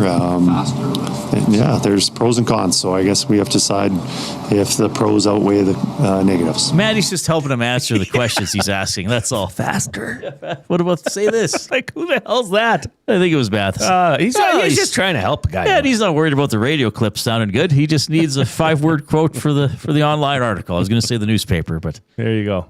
Does the Journal even get printed anymore? I think it does. When's the last time you've bought or even held a newspaper? That would be probably years. Yeah, probably years. I held one in recent memory. It was at the grocery store. It was just a catchy headline. Was it National Enquirer? No, it was actually That Boy at it again. I think it was the Sun. And I picked it up and I was like, "What is this?" It was probably 10 pages total. But do you remember the excitement of reading the newspaper? Yeah, Yes. I mean, when I was a kid. You remember the excitement of a stats page? Yes, that's what I was going to say. Yes. Like, remember Tuesday in the Journal? The full all on. the NHL Every stats. NHL stat, yes. Every team, all the stats. Yes. Yeah. You'd clip that Reading out box before you go scores. to your fantasy. Well, that's how you have to. That's how you'd have to update your leagues. Yeah. Or before the NFL or the NHL playoff draft, you'd cut that page out because that would be your only reference to see who's the high leading scores. That's right. Yeah, the other teams. That was great. And then the comics. Yeah, I mean the comics. Just days gone by. Yeah. Well, I used to have for probably over 20 years. I had a subscription to Sports Illustrated. Me too. I believe it's still published. I don't think it's every week though. I think it might be once a month. Oh, I had all of mine too for quite a while. Really? It was fun to flip through them and see like, oh yeah, this. I think I saved the covers for a while. But Really? Yeah, I don't think I saved the full magazines. Huh. Yeah, Sports Illustrated. They'd send you like a gift every year with your new subscription, right? Oh yeah, you get like a cheap hoodie or something like that. Yeah, a little jacket, windbreaker. Yeah, this wouldn't stop a breeze. No. This wouldn't shield me from a fart. Here's Knoblock with more on Ike Howard. Just about making more plays, having more confidence with the puck, having the game slow down for you. And I guess game slowing down is just a lot of times the game is slow when you have confidence, you're moving your feet, and when it slows down for you, you end up, not that you have extra time, but in your mind you do, you're more relaxed and you see the game a lot better. You make those plays. And I think that he's done that. You know, obviously the game in the American League is slower just because the players aren't as fast and big and strong here. Yeah, hopefully just obviously he's gone down and worked at his game and has done everything we've asked. He's earned the call up. Well, and that's the thing. It reached the point where with a couple of guys who were supposed to be on the second or third line, Mangiapane and Frederick struggling, you can't deny players who are producing in the AHL. I don't know if they're going to be able to do it up here. I mean, Howard showed tantalizing little flashes when he was here before. Hutson played, what was it, 3 games?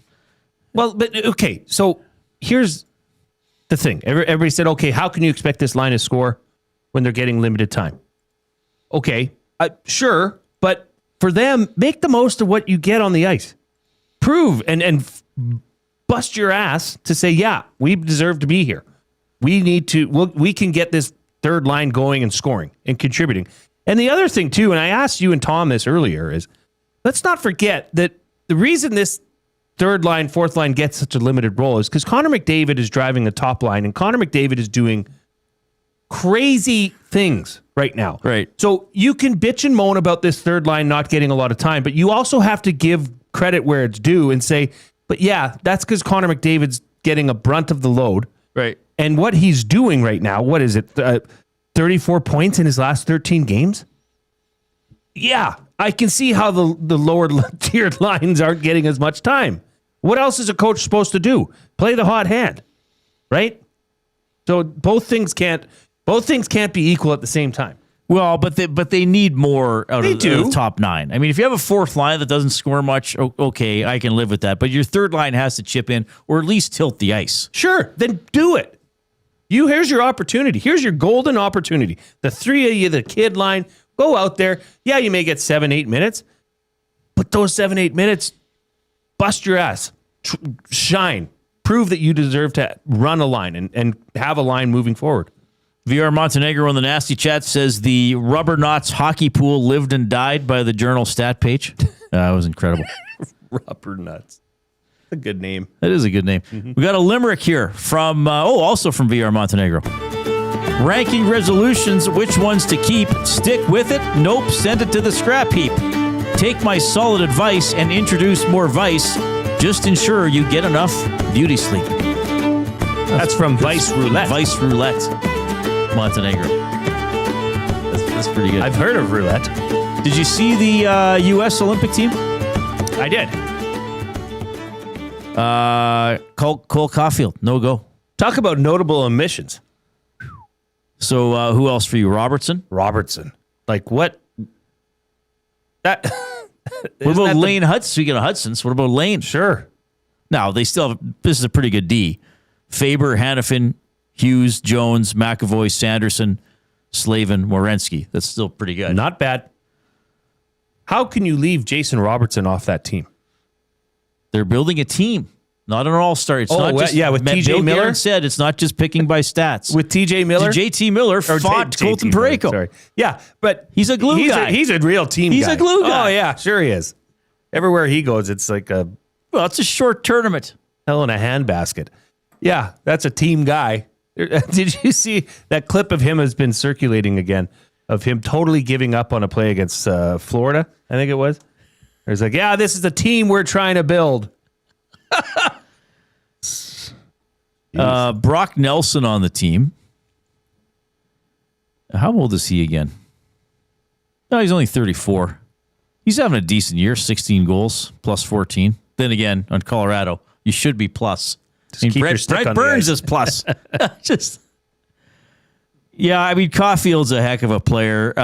Kyle Connor's on the team. Remember, he got scratched in the Four Nations final, but he's an elite scorer. Here's the defenseman who made it for Sweden: Rasmus Andersson, Philip Broberg, Jonas Brodin, Rasmus Dahlin, Oliver Ekman-Larsson, Gustav Forsling, Victor Hedman, Erik Karlsson. I know Luke said that he thinks that Ekholm's better than some of those guys. That's a pretty good list, though. Better than Broberg? Is Ekholm better than Broberg? Mm-hmm. I don't know. Is Ekholm paying the price for a poor start to the season? Probably. But I don't think defensively you could deny that he's better than Broberg.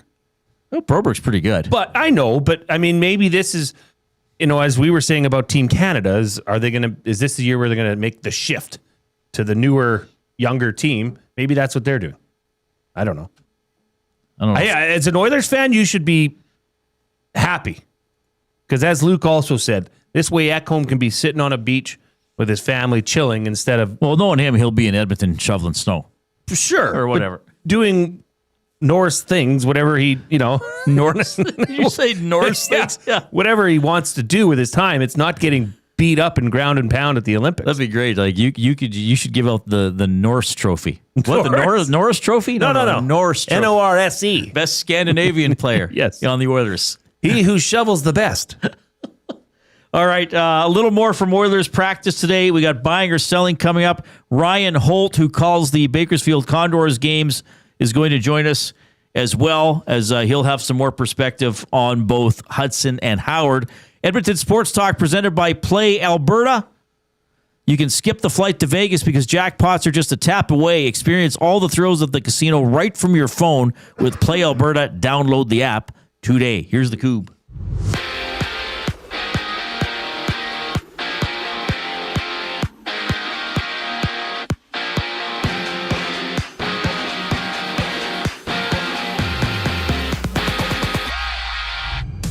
Quinn Hutson and Ike Howard have been called up to the Oilers. Hutson is tied fourth in AHL scoring this season with 32 points in 26 games played, holding third place in goals with 19. And Howard has also potted 10 goals of his own with 23 points in 16 AHL appearances. A smaller slate today in the NHL, just one game wrapped up with the Rangers and Panthers playing at 6 tonight. The Wild and Ducks match up at 8:30, having Seattle and Vancouver clash at that same time. Elsewhere, undefeated Team Canada faces the 1-3 Slovaks at 6:30 in World Juniors quarterfinals action. Right now, it's the Czechs who've doubled up the Swiss 4-2. 12:50 remaining in regulation. CFL News' Brock Moggensen is here to stay in Edmonton, inking an extension to stay locked up through the 2027 season. And on the court, there's 10 games in the NBA with the Spurs and Pacers tipping off, the Kings and Suns dancing, while the Thunder and Warriors throw down. This sports update is brought to you by Paramount Flooring. Paramount Flooring wants to give you more. Get free premium underlay included with any in-stock carpet purchase. Are you ready to treat your feet?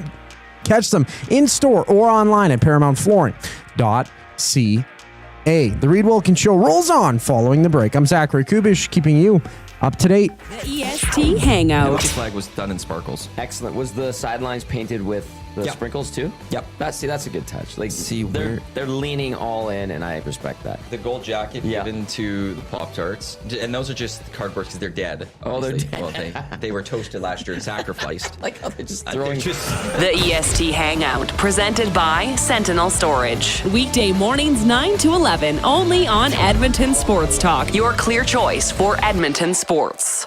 From the first time on skates to wearing a special jersey passed down through generations, Sentinel Storage is here for you. Store your sports gear and seasonal items to create space for all life's adventures. Try 4 weeks free at sentinelstorage.ca. Proud partner of Hockey Canada and the World Juniors. Hockey is heating up, and so is the excitement on Play Alberta. With casino winners every hour, jackpots worth millions, and revenue that stays in the province, there's never been a better time to sign up. Right now, our listeners can score a $50 free bet when they make a minimum $50 deposit with code EST50. That's code EST50 for a $50 free bet. Start playing with your game sense today to find out if you're Alberta's next winner. Must be 18 plus to play. If you gamble, please use your game sense. EST Afternoons. Quinn Hutson, Ike Howard are making their way up. Would you like to see Quinn Hutson or Ike Howard get a shot with Connor McDavid or Leon Draisaitl? I think with Draisaitl, I don't think you mess with the top line. Like I said before, Leon's has been a few games here where he hasn't been at his best. I know he loves playing with Podkolzin, so maybe you do throw a Hutson up there or a Howard. EST Afternoons, weekday afternoons 1 to 3, only on Edmonton Sports Talk. Your clear choice for Edmonton sports. UFC 324 is live Saturday, January 24th at the Canadian Brewhouse. With TVs at every turn, ice cold drinks, and nonstop action, you won't miss a second of the fight. UFC 324, live at the Canadian Brewhouse. Our house is your house. The Oil Stream. For me, I like the kid line, but if I want to see these guys play over 10 minutes, I think things have to be going well in the game. Things have to be going well, or if they're going to be playing 10 minutes, I think some of these guys have to be on separate lines. I hope that doesn't transpire, and I'm at a point with Hudson, Howard, and Savoy that I would just say, go try it. The Oil Stream, presented by Boston Pizza. Monday, Wednesday, and Friday afternoons at noon, only on Edmonton Sports Talk. Your clear choice for Edmonton sports.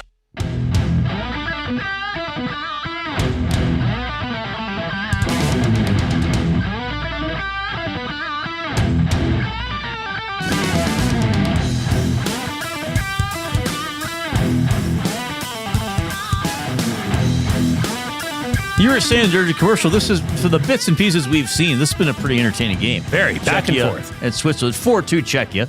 They are out shooting Switzerland 34-18 about halfway through the third period. I feel, as I've been glancing over more and more as the game has gone on, it's more and more Czechia and Switzerland's end.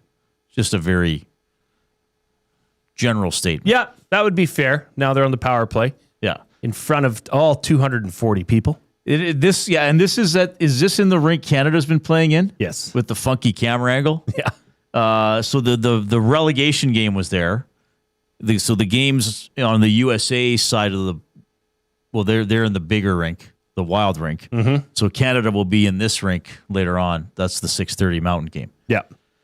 Yeah, I never thought about that camera angle till you brought it up. It is a little bit off kilter for what we're used to. It's just different. Yeah. It just takes some getting used to. Yes, but it is not. Have you seen some of the ways that the players have to be transported around? Like from they skate through a practice rink to get to the main rink. Right. Because their locker rooms are there. There is virtual. There 240 would there be 1,000 people at this game? Probably not. Probably close to. Do you think there were 500 at the relegation game? Oof. Yeah, I think you jokingly said 45 when we were watching it this morning. Well, there were pans, when the puck's going up the ice where there were nobody in the first 5 rows for most of the seats this morning. Who was that? Germany and Denmark. Because I kept saying the Danes. The Danes. They tried to mount a comeback. Hey, let me ask you something. Sure. The Oilers over the last 3 seasons, 28-5-3 in the month of January. No, that includes a January in which they did not lose a game. Correct. Okay. They were 11-0 in 2024.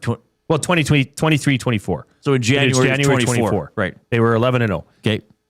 What's obviously this is now a trend. This is something where come January, for whatever reason, and I don't know why, and you quite possibly don't know why, but we can certainly talk about it. and say, how is this that this team 7-2-2, 11-0, 10-3-1, right? So they've got 15 games in January. 11 of them are at home. Now, I did notice in all 3 of those seasons, most of the games were at home as well. Oh, really? Yes. So is this just the favor schedule? Well, I think this year it's the schedule could be a lot of it. Yeah, sure. I mean, if they go, how many games here do we have again in January? 15. 15. 11 home, 4 away. Yeah. So if they go 10-5 or even better, that's very good. Then I think you can clearly say, well, they had a better schedule, whereas earlier in the season with a couple road trips, they had a pretty awful schedule. Yes. But is it just, hey, they love Christmas and they love the holidays? Well, they didn't play very well the last 3 games. Well, I know, but now New Year's over. Here's a question for you. In which game did they play worse, Winnipeg or Boston? Probably Winnipeg. Probably. Well, they got out. I feel Boston. Yeah. Boston. You had a funny statement about Boston. Well, I thought both teams were slow. I can't remember which one it was. Well, it was pretty much McDavid v. Swayman. It was. The first 2 periods is McDavid against Swayman. I thought the Bruins were the Jets weren't sloppy. No. And the Oilers couldn't get anything going. The Jets outplayed the Oilers. The Jets outplayed the Oilers. Boston did not. They made some good plays. McDavid had a breakaway, and 3 other times he cut in behind the defense and basically had a mini breakaway and didn't score in any of them. Right. Ingram, that was the first game where Ingram has let in. Right. The goal that makes you go, ooh. Make you cringe. Yeah. Now, here's the thing. Because we've had so many goaltending discussions, and this is why I say I don't pick apart every single goal, because pucks go in. Yep. The Roslovic goal on Swayman was awful. Yep. Like he shot it right at him, and Swayman moved out of the way. But it was already 4 or 5-1 at that point, and Swayman made several other good saves and didn't let anything else that is questionable. So that's why I don't lose my mind over every single questionable goal or he should have had it. But I do look at, okay, you can't let in more than one of those a game. And the Pasternak goal where he banked it in off Ingram, not great. I also give credit for Pasternak for making a good play. But those wristers, like the Middlestat one, certainly that Hampus Lindholm one from along the wall that beats him. Like you can't pretty clean. You can't have 2, 3, 4 in a game where you're kind of like, oh, like you're groaning about it. I do think sometimes goals go in, but if by the end of the night, if you look at Swayman, and you say, well, okay, he let in a stinker, but he stopped McDavid on 9 shots on goal. Several of those were spectacular chances, and he never gave up the goal that gave the Oilers a little bit of life. I think when Roslovic cut it from 4-1 to 4-2, okay, did it give them life? Ish. But it was already in the third period. But see, here's the thing. Now, if this happens repeatedly and over, then that's an issue, right? If you have a game like this, not his best game, he would be the first person to say that.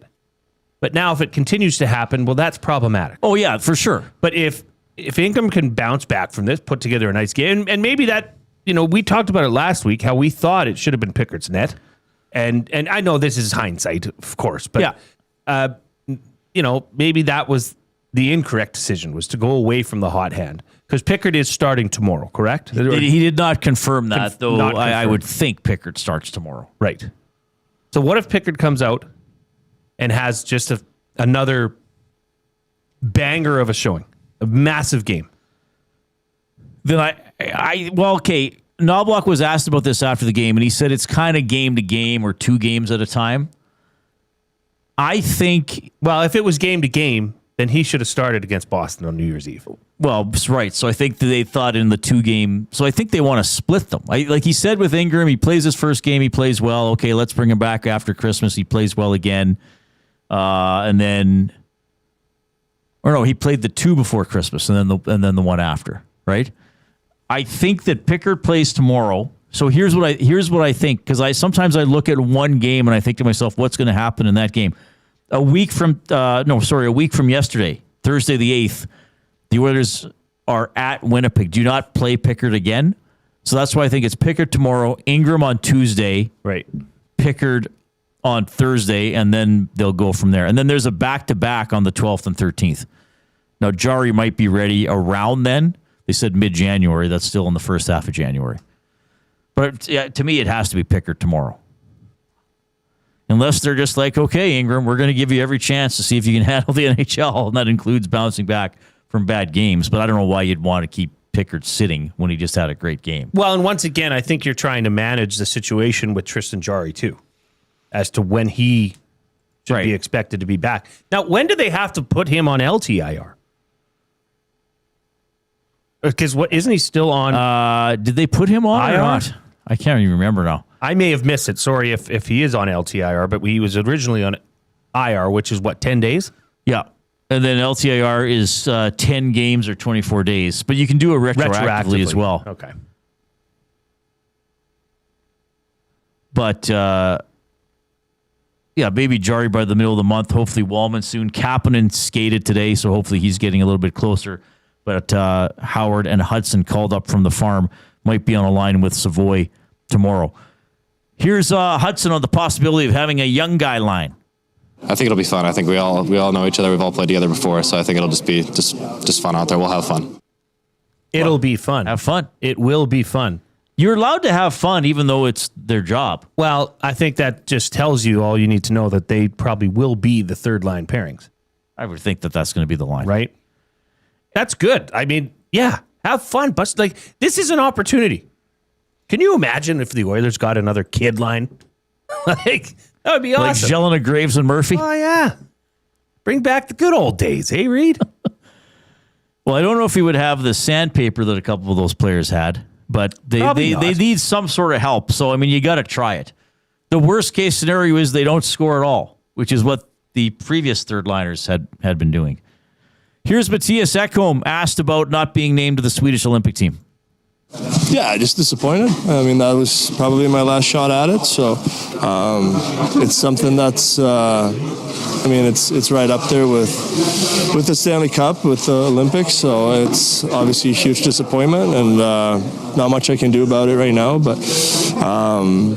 yeah. Did they tell you to stand by in case somebody gets hurt? Yeah, I guess you have to. I think you have to give like an okay or something. Drug testing. Yeah, exactly. So yeah, we're working on that. They said I just missed. So yeah, I'm guessing I'm on that list. All right. Well, wouldn't surprise me. Mm-hmm. And he was on the Four Nations team. If he was Canadian, they just would have put him on again. Oh yeah, for sure. 5-2 Czechia leading Switzerland. 5.5 minutes left in the third period. World Junior quarterfinal. Yeah, it's been more and more. I have not seen the puck in Czechia's end this period. Whenever I've glanced at the sustained. TV. Like there may have been a dump in, but that's about it. Yeah.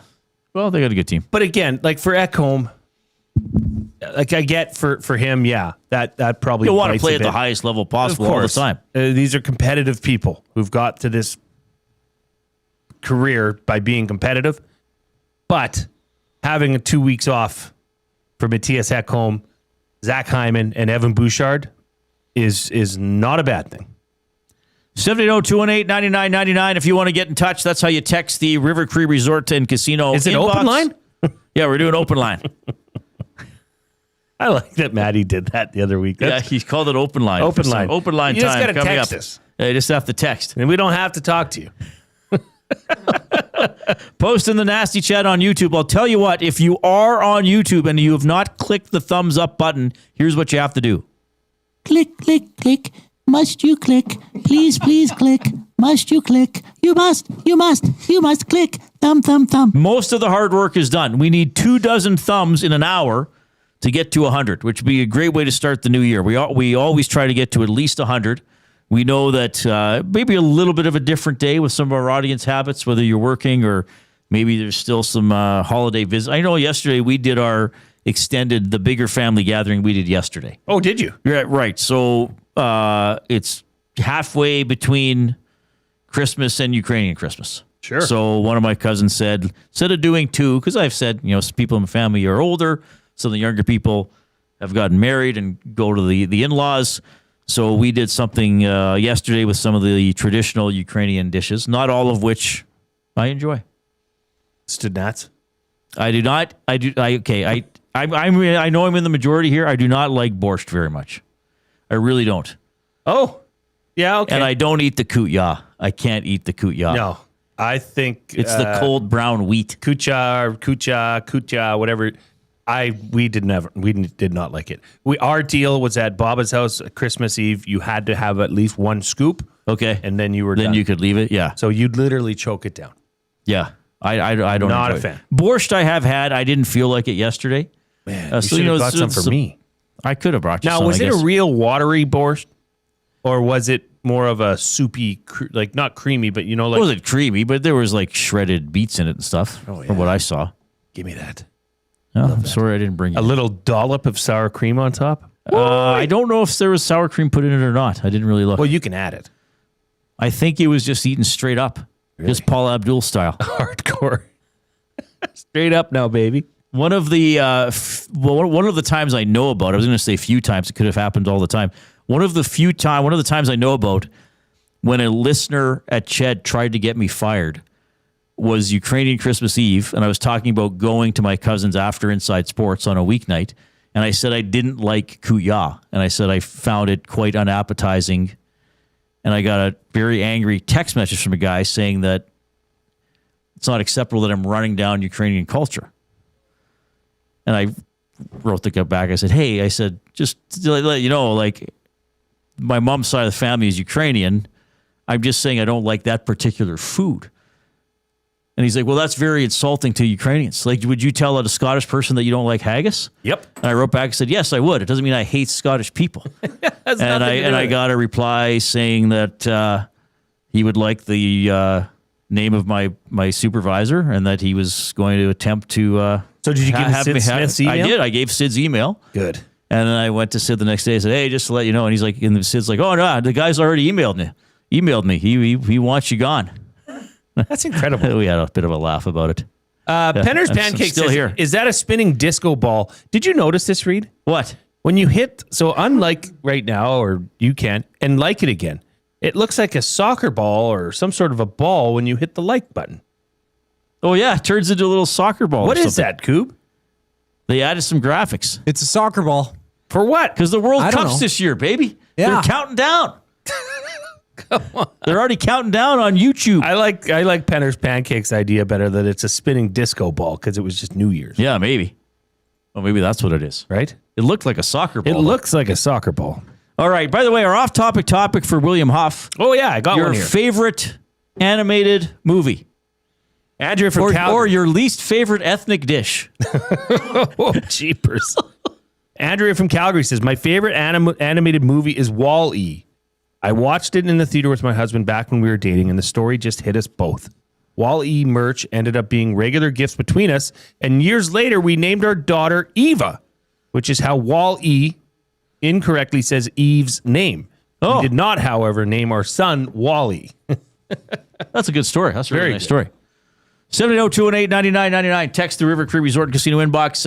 Czechia scores again 6-2 late in the third. We got buying or selling for Damon Bunting and Ryan Holt from the Bakersfield Condors play-by-play chair. He's going to tell you more about Ike Howard and Quinn Hutson. Two guys and a goalie. They have 7 defensemen from last time. Say Parayko or Harley are out, and Schaefer could be there for the experience, and you know he's going to be on the next Olympic team, and Bush can be there. If something happens to Makar, you slide Bush in. I'm okay with it. No, I'm still kind of surprised he's even in that conversation now at this point. But I think the only reason that he would be if Makar gets hurt. Two guys and a goalie, presented by GS Construction. Tuesday and Thursday afternoons at noon, only on Edmonton Sports Talk, your clear choice for Edmonton sports. Looking for quality building materials and friendly advice? Visit us at Windsor Plywood Leduc, family owned and locally run since 1993. From interior materials for doors, flooring, baseboards, and all the finishing touches to all you need for your outdoor projects like cedar lumber for decks and fences. Plus, all the plywood you'd need. Our full-time on-staff carpenter can help with anything odd-sized or custom. And from domestic hardwoods to exotic selections, we've got you covered. And if we don't have it, we'll track it down for you. Windsor Plywood Leduc. We're the experts you need to know.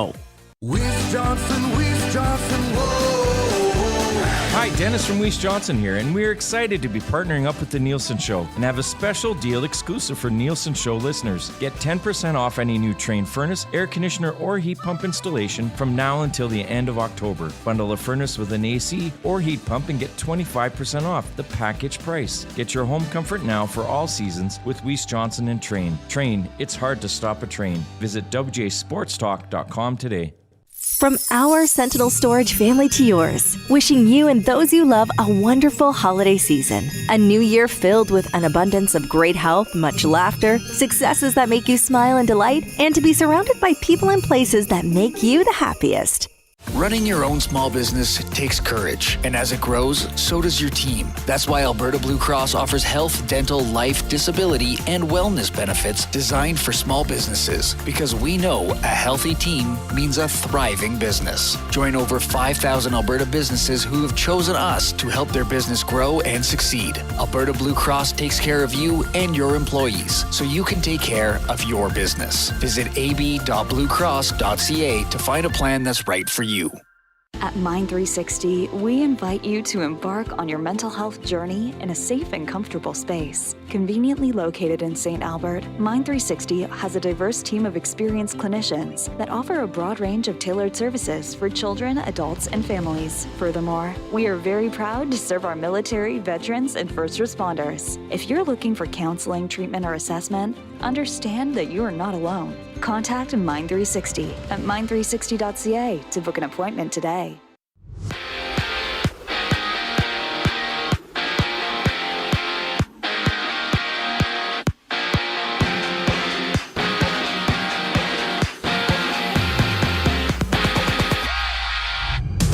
The Oilers have recalled Ike Howard and Quinn Hutson from the Bakersfield Condors. Howard has 23 points in 16 games with the Condors this season, while Hutson has 19 goals in 26 appearances. That's good for third in the AHL this year. 3 games left tonight in the NHL. The Cats and Rangers scrap at 6. Vancouver plays host to Seattle, while the Wild and Ducks hit the ice. World Juniors quarterfinals action. Canada faces Slovakia at 6:30.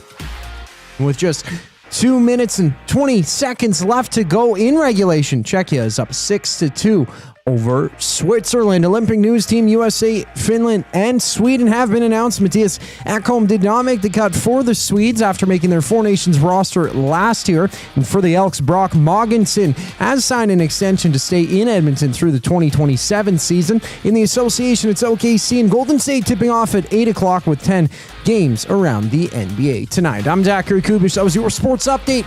Hour 3 of the Reid Wilkins Show starts right now.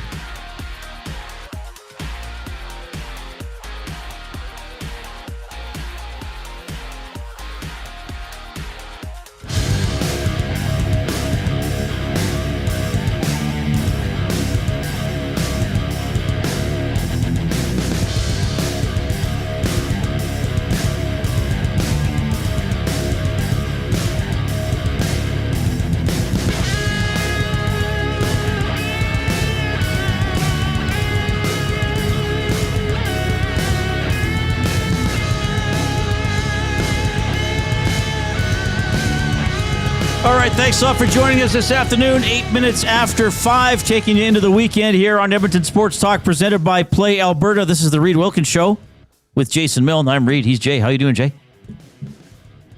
Excellent, Reid. How are you doing today? Oh, I'm doing quite well. Oh, good hair. Story. You mentioned the Chinese food. Yes. The traditional, the Milne family. Is this a Milne family tradition that you and your wife started, or does this go back generations? No, gosh, like to the old country. No, we just, I don't know, 3-4 years ago. You know, you're lounging around on New Year's Day. You're watching football. Haven't showered. Yeah, you smell, you don't want to do much. So why don't we just order in Chinese? Because we don't eat it a lot. My wife's not particularly fond.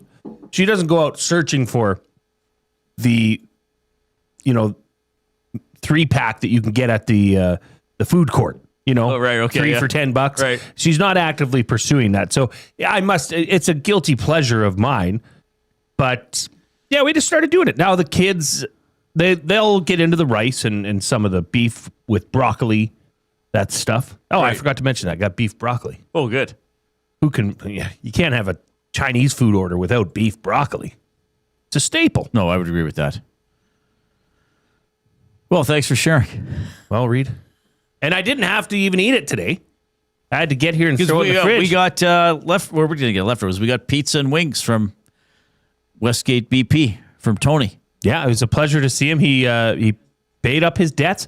Now, I was never on that, but I was not concerned about. Yeah, but he sure came through. I mean, he brought in a lot of pizza. He brought in a lot of boneless chicken wings. Yeah. Well, most of the pizza's gone. Ben will have some. Maybe we can leave Ben some in the fridge that he can have when he's here tomorrow. That would be nice. Yeah.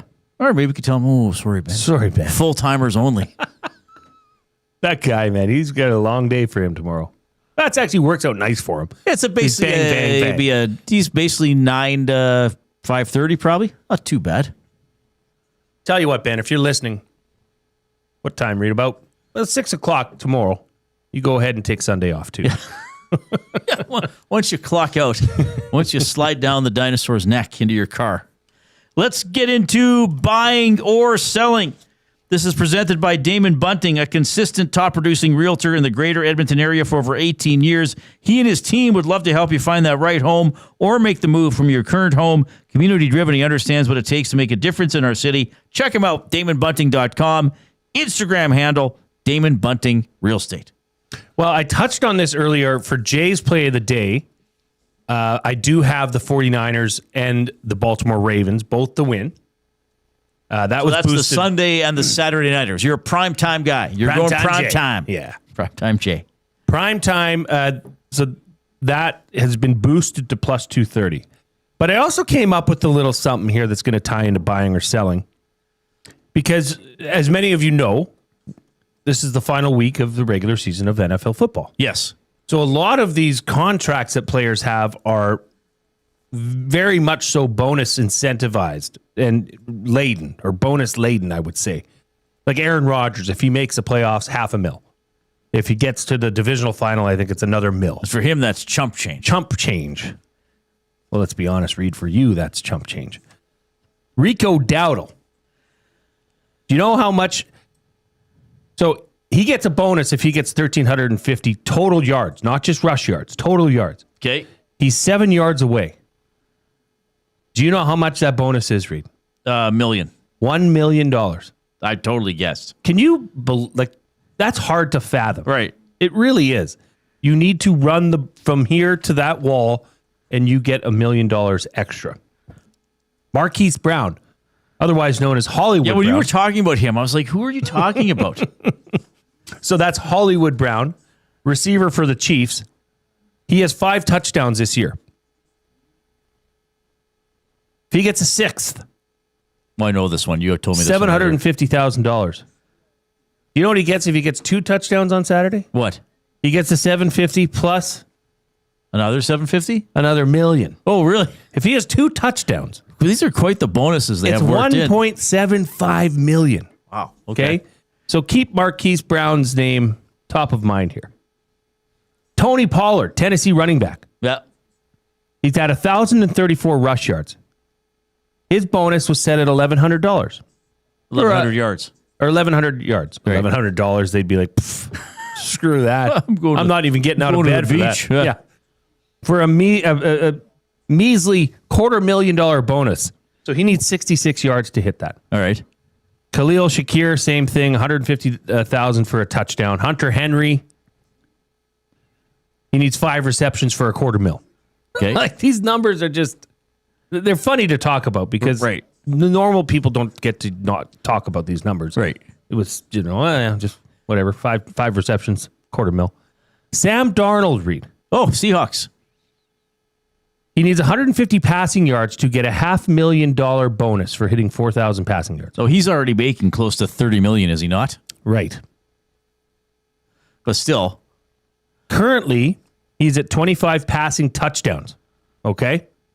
If he gets to 28, that's another $500,000. So Sam Darnold could get $1 million on Saturday night. Well, he should get that number of passing yards. I think the passing yards is there. So here's what I did, folks. I went over to playalberta.ca and I put in, let's see what we can boost for a Marquise Brown, that's Hollywood Brown touchdown. Oh, you've tied all this into Play Alberta. I had Oh, this to. is incredible. I had to. It's called the Jays Incentive Bonus Play of the Day. Okay. Hollywood Brown touchdown. Okay. He needs one more touchdown for $750K. Okay. And Sam Darnold over 1.5 passing touchdowns. Okay, because he needs that passing touchdown to get his bonus. Okay. So Marquise Brown, touchdown. Sam Darnold, over 1.5 passing touchdown. Do you know what this number is? It's 10. Well, on yours, it would be 11-1. Right. This is 11-1, folks. So if you are interested in getting involved, if you're watching football this weekend and you want to see some of these guys get these bonuses, head on over to playalberta.ca. I believe you did this last year. So this now has to become an annual tradition for you. Sure. I love it. Jay's bonus update. Yeah. The last week Well, of the hey, season. we might as well give ourselves a bonus too while we're at it.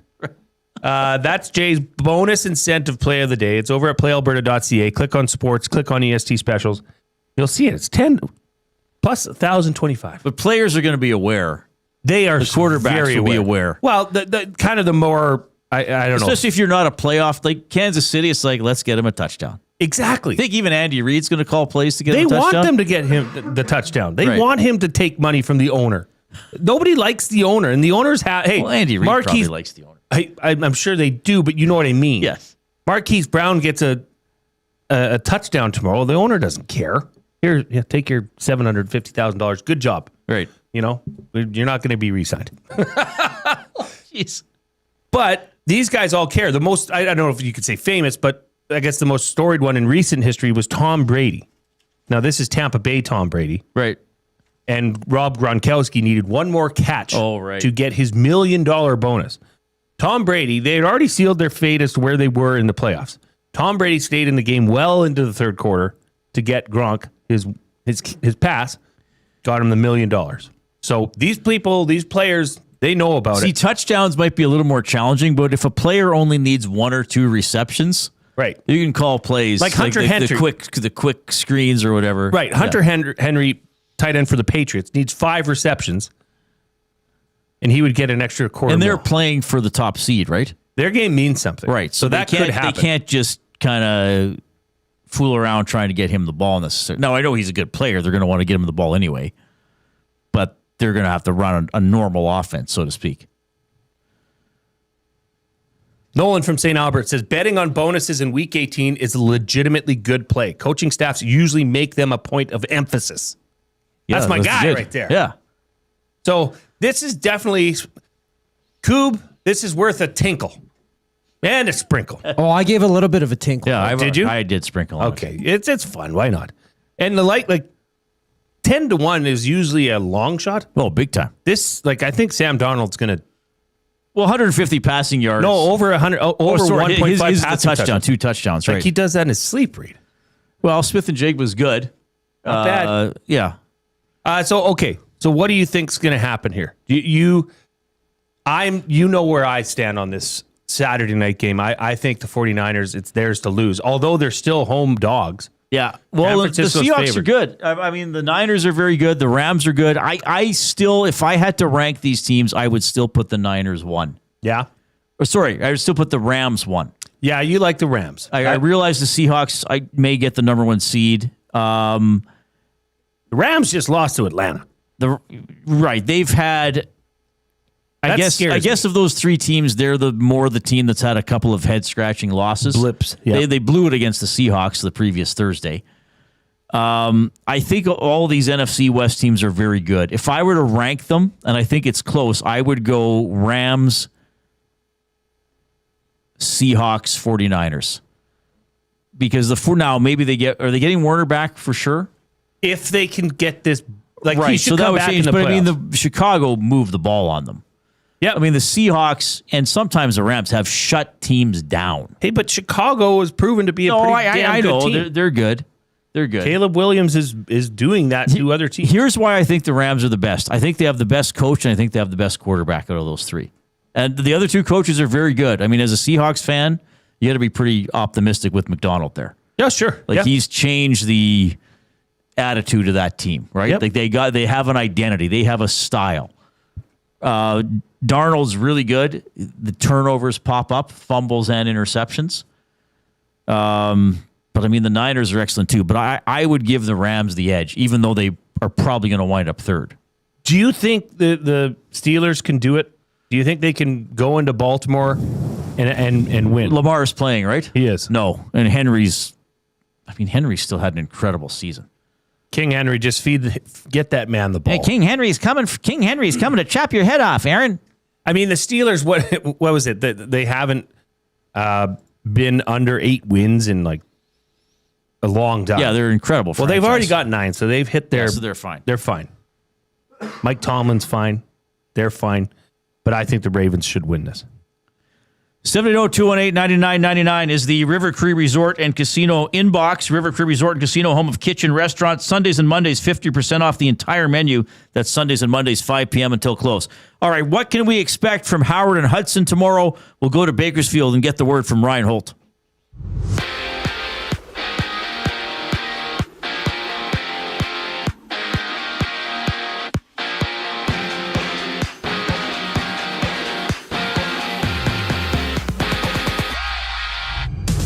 Ahead of tomorrow's game against the Flyers, the Oilers have recalled Quinn Hutson and Ike Howard from the AHL. Hutson leads the AHL in rookie scoring with 19 goals and 32 points through 26 games, while Howard has 23 points in 16 appearances. 3 games on today's NHL slate. Anaheim plays host to Mini. The Seattle Kraken are on the road in Vancouver, while the Rangers and Panthers go at it. In Minnesota, it's Canada and Slovakia duking it out at 6:30 for quarterfinals action at the World Juniors. 2 games are done, 1 game live. The United States holding a 2-1 lead over Finland midway through the second period. Elks news, Brock Mogensen has signed an extension with the Doubly. The 25-year-old is now locked up through 2027. And on the court, there's a pair of games underway. The Wizards leading 20-12 over the Nets over the halfway point of the opening quarter, and 7:30 left to go in the first. It's the Pacers with a 16-7 lead over the Spurs. Ryan Holt, the play-by-play voice of the Bakersfield Condors, checks in next on the Reid Wilkins Show. I'm Zachary Kubish, and you're up to date. Hockey is heating up, and so is the excitement on Play Alberta. With casino winners every hour, jackpots worth millions, and revenue that stays in the province, there's never been a better time to sign up. Right now, our listeners can score a $50 free bet when they make a minimum $50 deposit with code EST50. That's code EST50 for a $50 free bet. Start playing with your game sense today to find out if you're Alberta's next winner. Must be 18 plus to play. If you gamble, please use your game sense. December's festive featured wing flavors are here at the Canadian Brewhouse. It's festive cranberry versus Korean bulgogi in the ultimate flavor showdown. Try them anytime or just 67 cents every Wing Wednesday for a limited time. The Canadian Brewhouse. Our house is your house. From the first time on skates to wearing a special jersey passed down through generations, Sentinel Storage is here for you. Store your sports gear and seasonal items to create space for all life's adventures. Try 4 weeks free at sentinelstorage.ca. Proud partner of Hockey Canada and the World Juniors.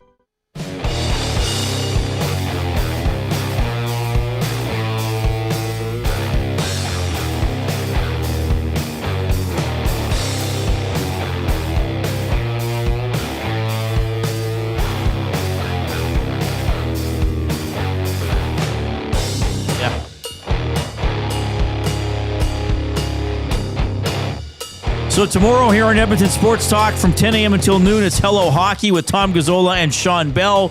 At 12:30, Tom will host the GCL Diesel Oil Stream pregame show, setting up the Oilers and the Flyers. And freshly called up from the farm, Ike Howard and Quinn Hutson, both expected to play in that game. As we go to Voices of the Game for Windsor Plywood Leduc, locally owned and operated since 1993. We're more than just plywood. We offer everything from doors and flooring to decking, fencing, and custom millwork with a huge selection of hardwoods and knowledgeable staff.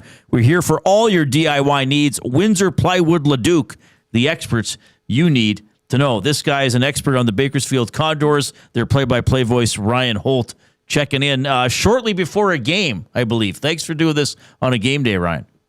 Yeah, I didn't put the suit on just for you guys, even though I would like to say that I did just put the suit on for you guys. But thanks for having me. Yeah, thanks a lot for doing this. We appreciate it. Let's, well, first of all, we were talking about football. Bakersfield, how far out of LA is it?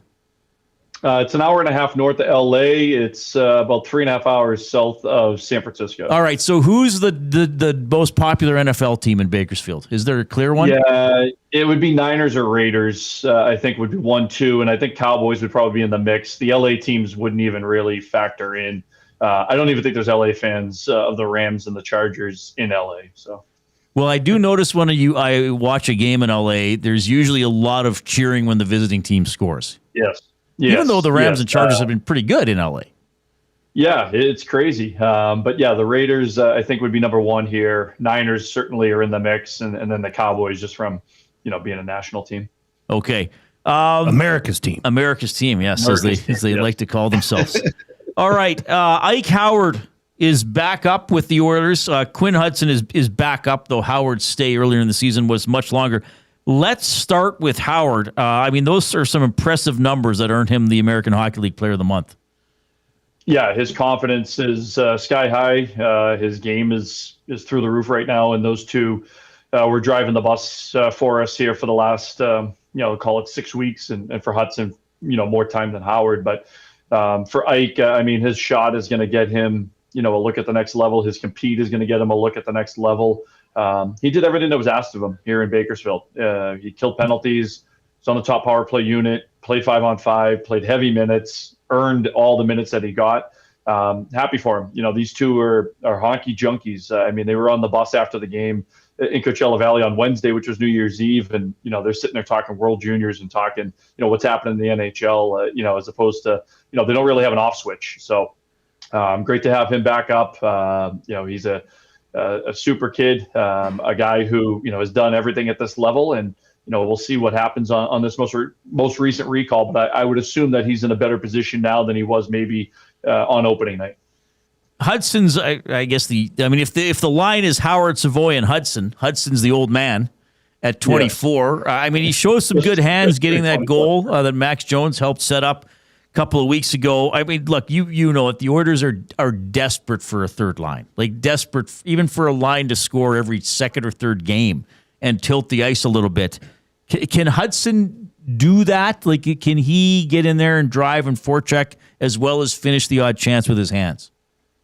Yes, I do. And that's because, both him and Howard have such, high upside in terms of their offensive side of their game, right? They can break games open offensively, with their shots and with their opportunities. Now, time and space at the NHL level is, much more compact. You don't have as much time. You don't have as much space to get shots off. And, I think that can be a detriment for guys when they only have, 7-8 minutes on the high end maybe to produce. But I think, if Colin Chalk kind of says it here in Bakersfield, when you get your 5 minutes, right, when you start in the AHL or wherever you start, you get your 5 minutes, right, make the most of what you can do in those 5 minutes. Then you'll get 7 minutes. Then you'll get 9 minutes. And then obviously the opportunities will expand from there and your role will expand from there. These two guys in Hutson and Howard, they carried us offensively. We have a very good offensive team. But these two on any given night, whether we were playing good or bad, were lethal every time they hit the ice. And I think that's the sign of two good players that, no matter what happens or how much ice time they do get, they're going to have their opportunities in those limited minutes. Ryan Holt, Condor's play-by-play voice, joining us on the Oil Country Towing video hotline, filling in on Ike Howard and Quinn Hutson, who are both back up with the Edmonton Oilers. The flip side of this is you see a guy like Max Jones go down, who said it in a post-game interview after Winnipeg. He scored, and he said, I know how much I'm playing, so I know I better get noticed, which is a great attitude to have. Probably, it. Pro hockey's not fair. But he seems to, I always appreciate those guys. I know they're always trying to get better and they'd love to play as much as they like, but I also appreciate the guys who know who they are and don't gripe about the ice time. They say, I got to make it count. Yeah. And I think, for guys like Jones, and we've had this the last couple of years, right? I'll use the word tweener, right? The Drake Cajule is the, Seth Griffith from a couple of years ago, James Hamlin the last couple of years as well, too. It's behoove of them to be, good citizens for the organization, wherever you are. And it's not easy. And throw Josh Brown in that mix as well too, from last year and now into this year. It's not an easy situation, right? You have families, you have lives outside of hockey, and you have to go up and down. And sometimes it's, a drastic change, right? So I think for a guy like Jonesy, he does what's expected of him at both levels, right? At the NHL level, it's more of a third, fourth line checking role, kind of a pest type role. At the AHL level, he has that to his game, but he can also score, right? Like, this is a first round pick who has a scoring background, and will be looked upon here over the course of the next couple of weeks here, especially without Howard and Hutson here, to be able to put the puck in the back of the net. So I think for him, I think the attitude is first and foremost, is what's going to keep him in the organization as a guy who can be useful in spurts at the NHL level, and obviously a big presence in the dressing room at the AHL level. Before I let you go, Connor Ingram, great story for the Oilers. I mean, plays 4 games here, 2-2, 883 save percentage, was well over 900. Really tough night against Boston, and I know a lot was made of, I think, his 856 with the Condors. I think you got a chance to see some of that Oilers-Boston game. And I know everybody wants him to succeed, so I hope you don't think I'm being kind of negative with this question. Was that a night that made you think, oh no? Or was that a night that made you think, okay, that's okay, the body of work is still pretty good? Well, I think it's, what is he being asked to do, right? Is he, the number one? Is there a number one? Is there a 1A? Is he a guy who, is going to back up, or what's kind of the situation? Same thing in the same boat as Cal Pickard as well, too, is what's the role, right? If you're being asked to play, over the course of a season, 20 games, what can you deliver, and what does the rest of the league look like, right? The best goaltenders in the NHL right now are just a tick above 900. So it doesn't really take much to be an elite, quote unquote, goaltender at the NHL level, but it's that consistency, right? And I think, the amount of time Ingram spent away from the game, his training camp was basically with us, right? I know it was a little bit of an extended one, but there wasn't much live action for him until, basically November, and then took a little break there as well too. And then, obviously into December now. So, we're all rooting for him. Great personality, fun in the room, very dry sense of humor. A guy who just enjoys playing hockey and is back, at the highest level where, as he said, he didn't know if he was going to get back there. So it's already a success story. What happens from here remains to be seen. But, like he says, the NHL is easier, quote unquote, from a goaltending perspective than the American Hockey League, right? In terms of just the bounces and the D-zone coverages and missed opportunities at both ends. So I think he'll continue to find his game at the NHL level. I think he'll continue to be steady back there, because he's got a good group in front of him, and they'll certainly protect him. Okay, who do you have tonight here?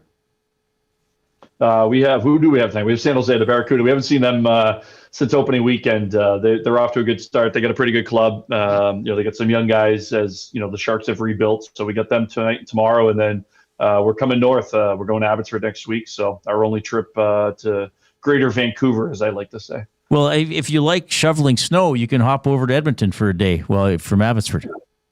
Well, the best part, and we've done this now, I think 3 straight years, we go to Abbotsford one week, we come home for a game, and then we go back up and we see Calgary the following week. So great AHL scheduling. I get on my soapbox every year for it, but it's good for the per diem, but I'm not sure the travel miles are treating us well here over the next couple of weeks.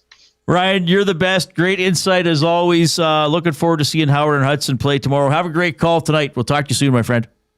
Thanks for having me on, guys. Talk soon. Appreciate it. Voices of the game for Windsor Plywood Leduc. Ryan Holt does play-by-play for the Oilers farm team, the Bakersfield Condors, and he was joining us on the Oil Country Towing video hotline.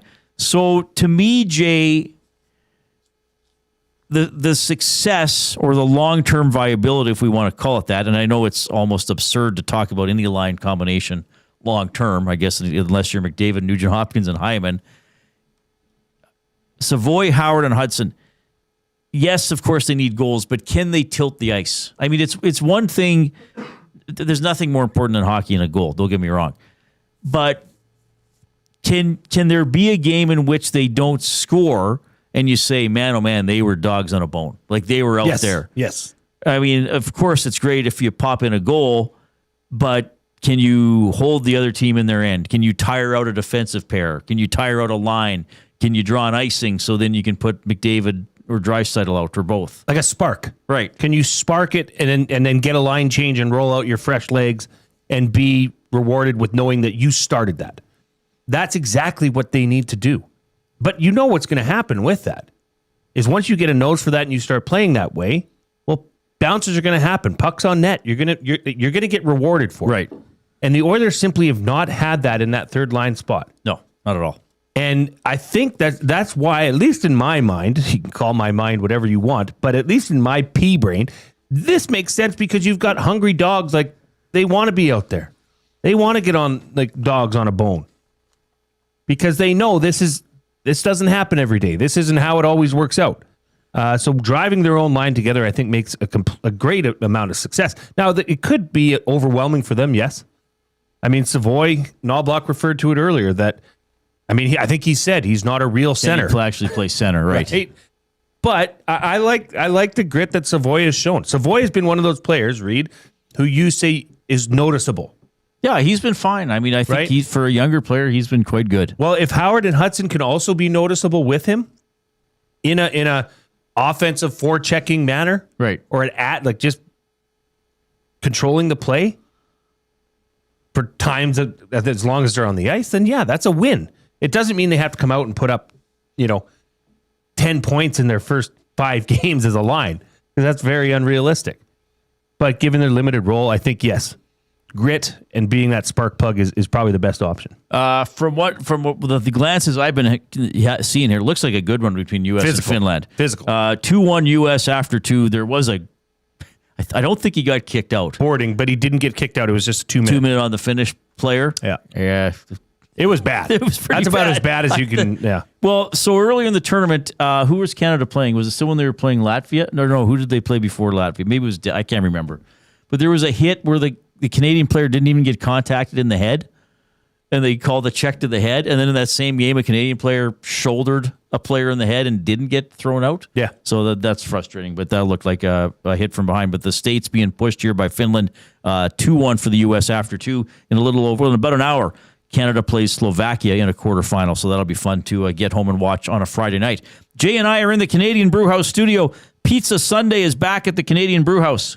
After 4 p.m., grab an 8-inch, 2-topping pizza for just $9.99. Wash it down with $6.99 doubles and $1 off Bud Light tankards. Here's that comment Chris Knoblock made about the potential of having the young guy line of Savoy, Howard, and Hutson. We haven't decided yet. There's likelihood. There's some benefits to that, and there's some, negatives maybe. Not having a real, not an NHL center. Savvy's played it. He's spent most of his time, but his professional career, he is not. He's been mostly a right winger and some left wing, and now we're giving him a huge opportunity to play center, and whether we do that, something we have to consider. But I guess the positive is 3 guys that can just play their game, and you see Hutson and Howard playing so well in Bakersfield, and they're not going to feel any pressure. It's not that Savoy's going to make them feel nervous and put pressure on them to do other plays, or they'll just play on their instincts, which I think will be beneficial. But downside is they're smaller.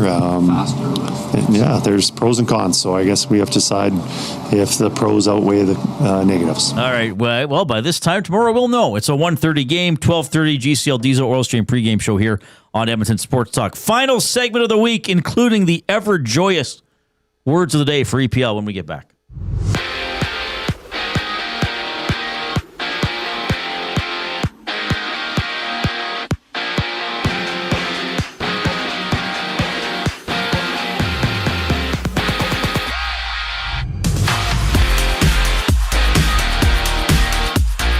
Quinn Hutson and Ike Howard have been called up to the Oilers. Hutson is 4th in AHL scoring with 32 points in 26 games, holding 3rd place in goals with 19, while Howard has potted 10 goals and 23 points in 16 appearances. Smaller slate on today's NHL schedule. One game has been wrapped up with 3 to go at 6 o'clock. The Rangers and Panthers play. The Wild and Ducks match up at 8:30, having Seattle and Vancouver clash at that same time. Elsewhere, undefeated Team Canada faces the 1-3 Slovaks at 6:30 in World Juniors quarterfinals action. Right now, after 20 minutes, the United States leads Finland 2-1. CFL News, Brock Mogensen is here to stay in Edmonton, inking an extension to be locked up through the 2027 season. And on the court, there's 10 games in the NBA with 2 games live right now at the end of the first quarter. The Pacers lead the Spurs 31-30, while the Nets trail the Wizards by 10 points. The final segment of the Reid Wilkins Show brings us back after the break. I'm Zachary Kubish, keeping you up to date. Subs. Our subs are freshly toasted, stacked high, and crafted to satisfy. Each sub is piled high with premium meats, melty cheese, and toasted to perfection. Firehouse Subs brings bold flavor to every bite, all served on a freshly toasted roll. But we're not just feeding Edmonton, we're fueling it. Dig into the brisket hat trick, piled with slow-smoked brisket and melty cheese. Or go to the Firehouse Subs fan favorite, the Hook and Ladder. Made to order with smoked turkey, honey ham, and Monterey Jack cheese on a perfectly toasted roll. With 15 Firehouse Sub locations across Edmonton and the greater area, it's easy to grab a hot and hearty sub close to home. Firehouse Subs. Hot, hearty, made to satisfy.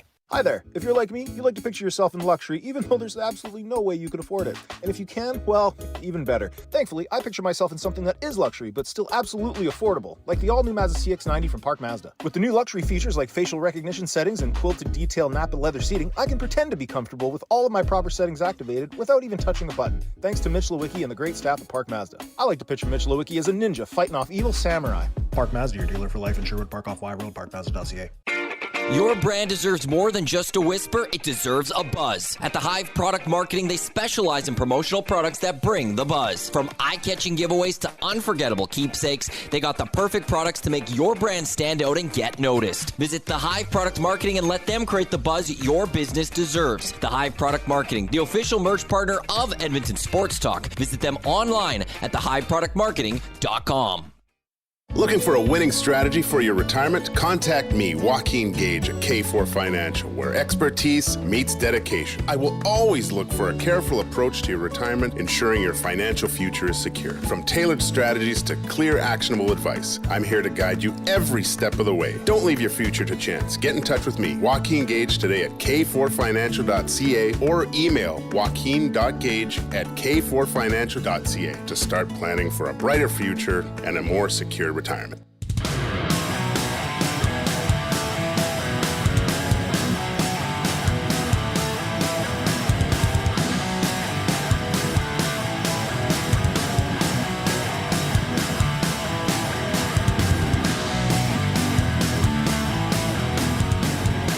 We need one thumb. We need one of you who has not given the show a thumbs up on YouTube to go click it. And then we shall rejoice. We shall run through the hills, giggling and frolicking like school children. Click, click, click. Must you click? Please, please click. Must you click? You must click. Thumb, thumb, thumb. If we fail to reach 100 thumbs, we will be left only with our misery. Terry. Good guy. Good guy. All right. Happy New Year. Hope you had a great New Year's Eve. Hope 2026 is off to a good start. Oilers tomorrow trying to bounce back from the New Year's Eve loss to Boston. They will play the Philadelphia Flyers. 1:30 tomorrow at Rogers Place. We'll have the GCL Diesel Oil Stream pregame show at 12:30, hosted by Tom Gazzola. Tom on right after the game with the postgame show. I'll join him for my Reid's Read, presented by Ewell.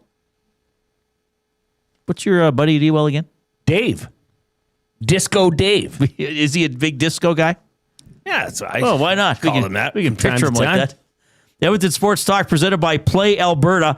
Why limit your choices when you can have it all? Play Alberta is your go-to app for casino games, sports betting, and lottery, all in one place with easy access to real money games. You can enjoy everything Alberta has to offer right at your fingertips. Download Play Alberta now and start playing today. All right, so you have 2 plays of the day.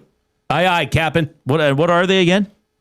One is the 49ers and the Ravens both to win on the money line. And that has been boosted to plus 230. Okay. And the second one is a NFL bonus incentive play of the day, which is Marquise Hollywood Brown, Kansas City Chiefs receiver, anytime touchdown, and Sammy, the it boy, Darnold, to have 2 or more passing touchdowns in prime time against the 49ers. Okay. Interesting. That'll be fun. But that's plus 1,025. I'm going to have a good day tomorrow. That's 11-1. Yeah, are you? Well, I'm going to go cover the Oilers and the Flyers, and then I'm ready for 6 o'clock. Footloose and fancy for the free. Niners Seahawks. Are you gonna go somewhere? You gonna go out probably on the town? to my parents? Oh, yeah, I'm not going to drive out to Hinton for the game. Why not? You could just keep driving east and come see me. Actually, I won't be home tomorrow night. Okay, I'm going. Friends of ours. Well, Taylor Inglis. Yeah, actually, he's having some of us over. They rented a outdoor sauna. No way. And a cold plunge.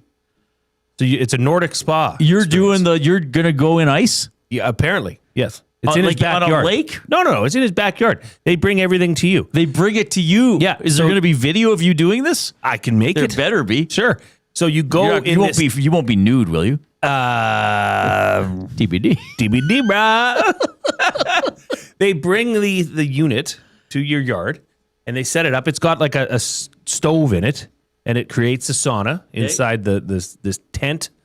And then you go outside and there's a cold plunge tub.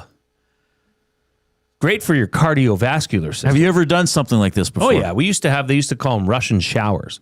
So you'd go into the change room when you'd finish practice. And half the showers would be hot. Half the showers would be ice cold. And you'd shower for 30 seconds in the hot and then a minute in the cold. That's healthy. Yes, it's very good for your heart. It doesn't give you pneumonia or something? No, that's fake news, Reid. No, that was great. I don't know. I do know that even taking maybe not a cold shower, but even in the morning, like a cooler shower is supposedly better for you. Yeah, there's a lot of benefits to heating and cooling your body fast. Really? I didn't know that. Yeah, blood. It's good for your circulation. Opens up your pores. Yes, pause. So unfortunately, if you were going to come for a sleepover tomorrow night, I won't be home. Well, is Coop going to do the cold plunge? Your corgi? Your beloved corgi? I would never. He wouldn't want to do that. He would hate me. Does he swim? Yeah. He's we have horses, right? So we have these big, huge water tubs that we'll fill in the summer and put them around, right, so that they can drink not just from the water, but from there. He has hopped into them. And, oh, no way. And then gets out and shakes himself off. Yeah, he's a good little dog. I'm going to have to give Cooper I'll send give you him a hug for me. I'll send you a picture of Cooper tonight. Ooh, 106 thumbs. Ah, we did it.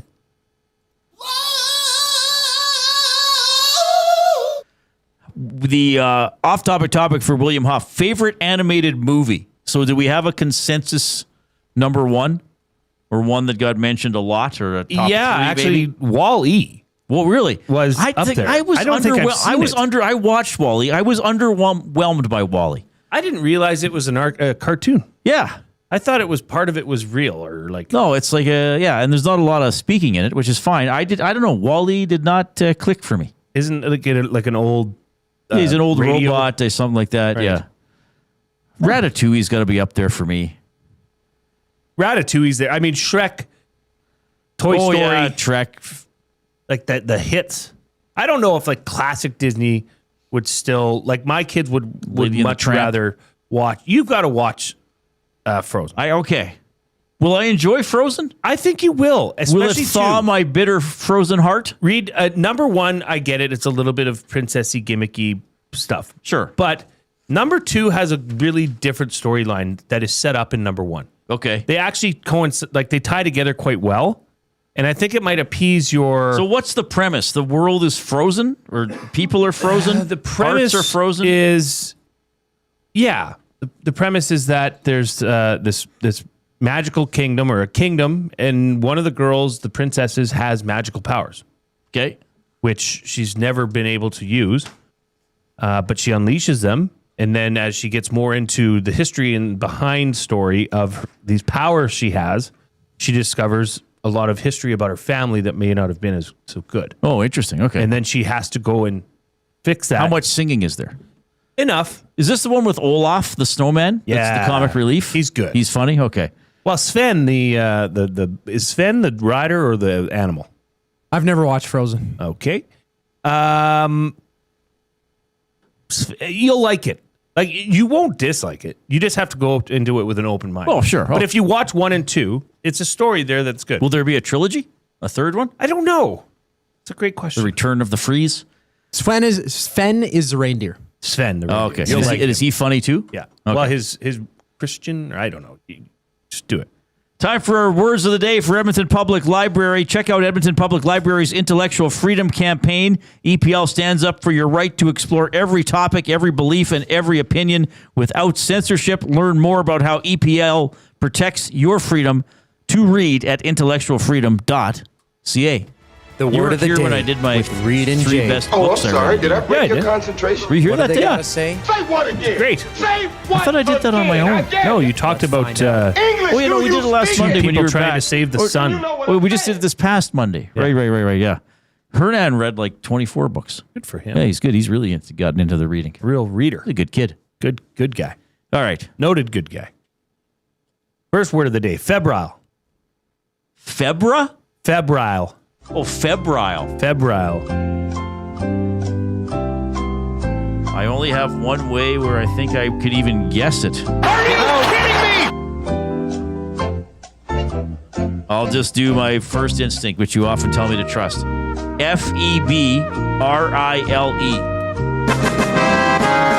Febrile. I do not know this word at all. Feb makes me think of February. I don't know what else Feb could mean.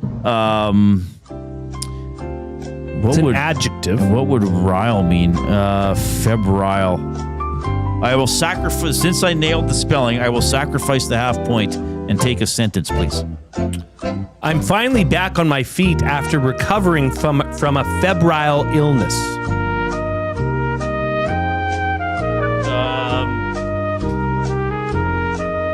Debilitating? Like debilitating, leave the left one in a weakened state?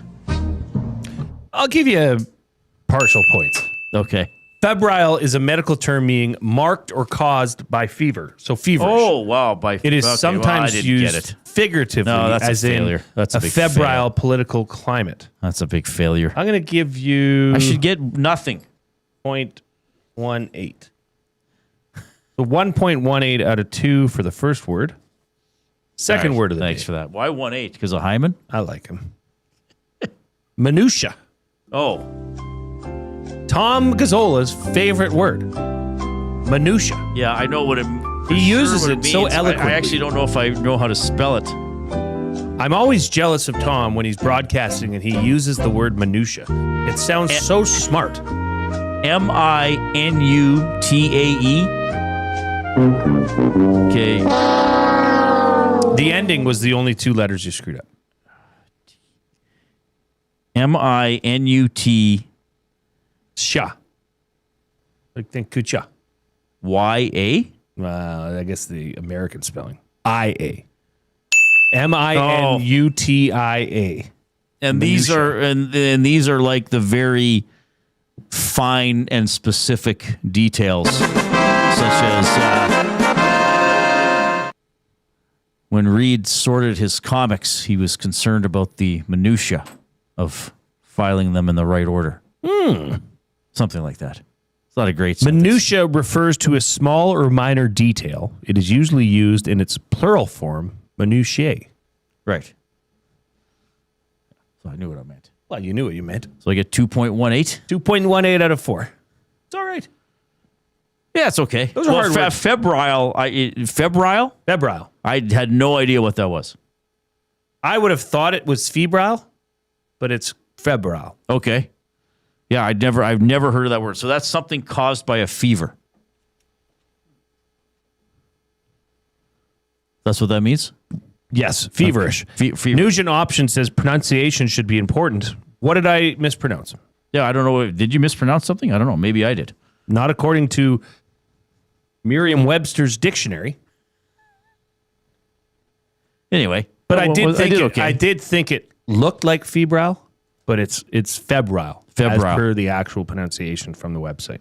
The Winter Classic is starting soon too, I believe. If you're into that, Jay Milne is not. No, I'll watch Canada and Slovakia. Did you see them walking into the arena or the stadium like a bunch of doofuses wearing Miami Vice button down? Oh, is that what they wore? Well, yeah, they got to wear the costumes now. The Florida Panthers came in sports cars and cigars. It's like, great look, guys.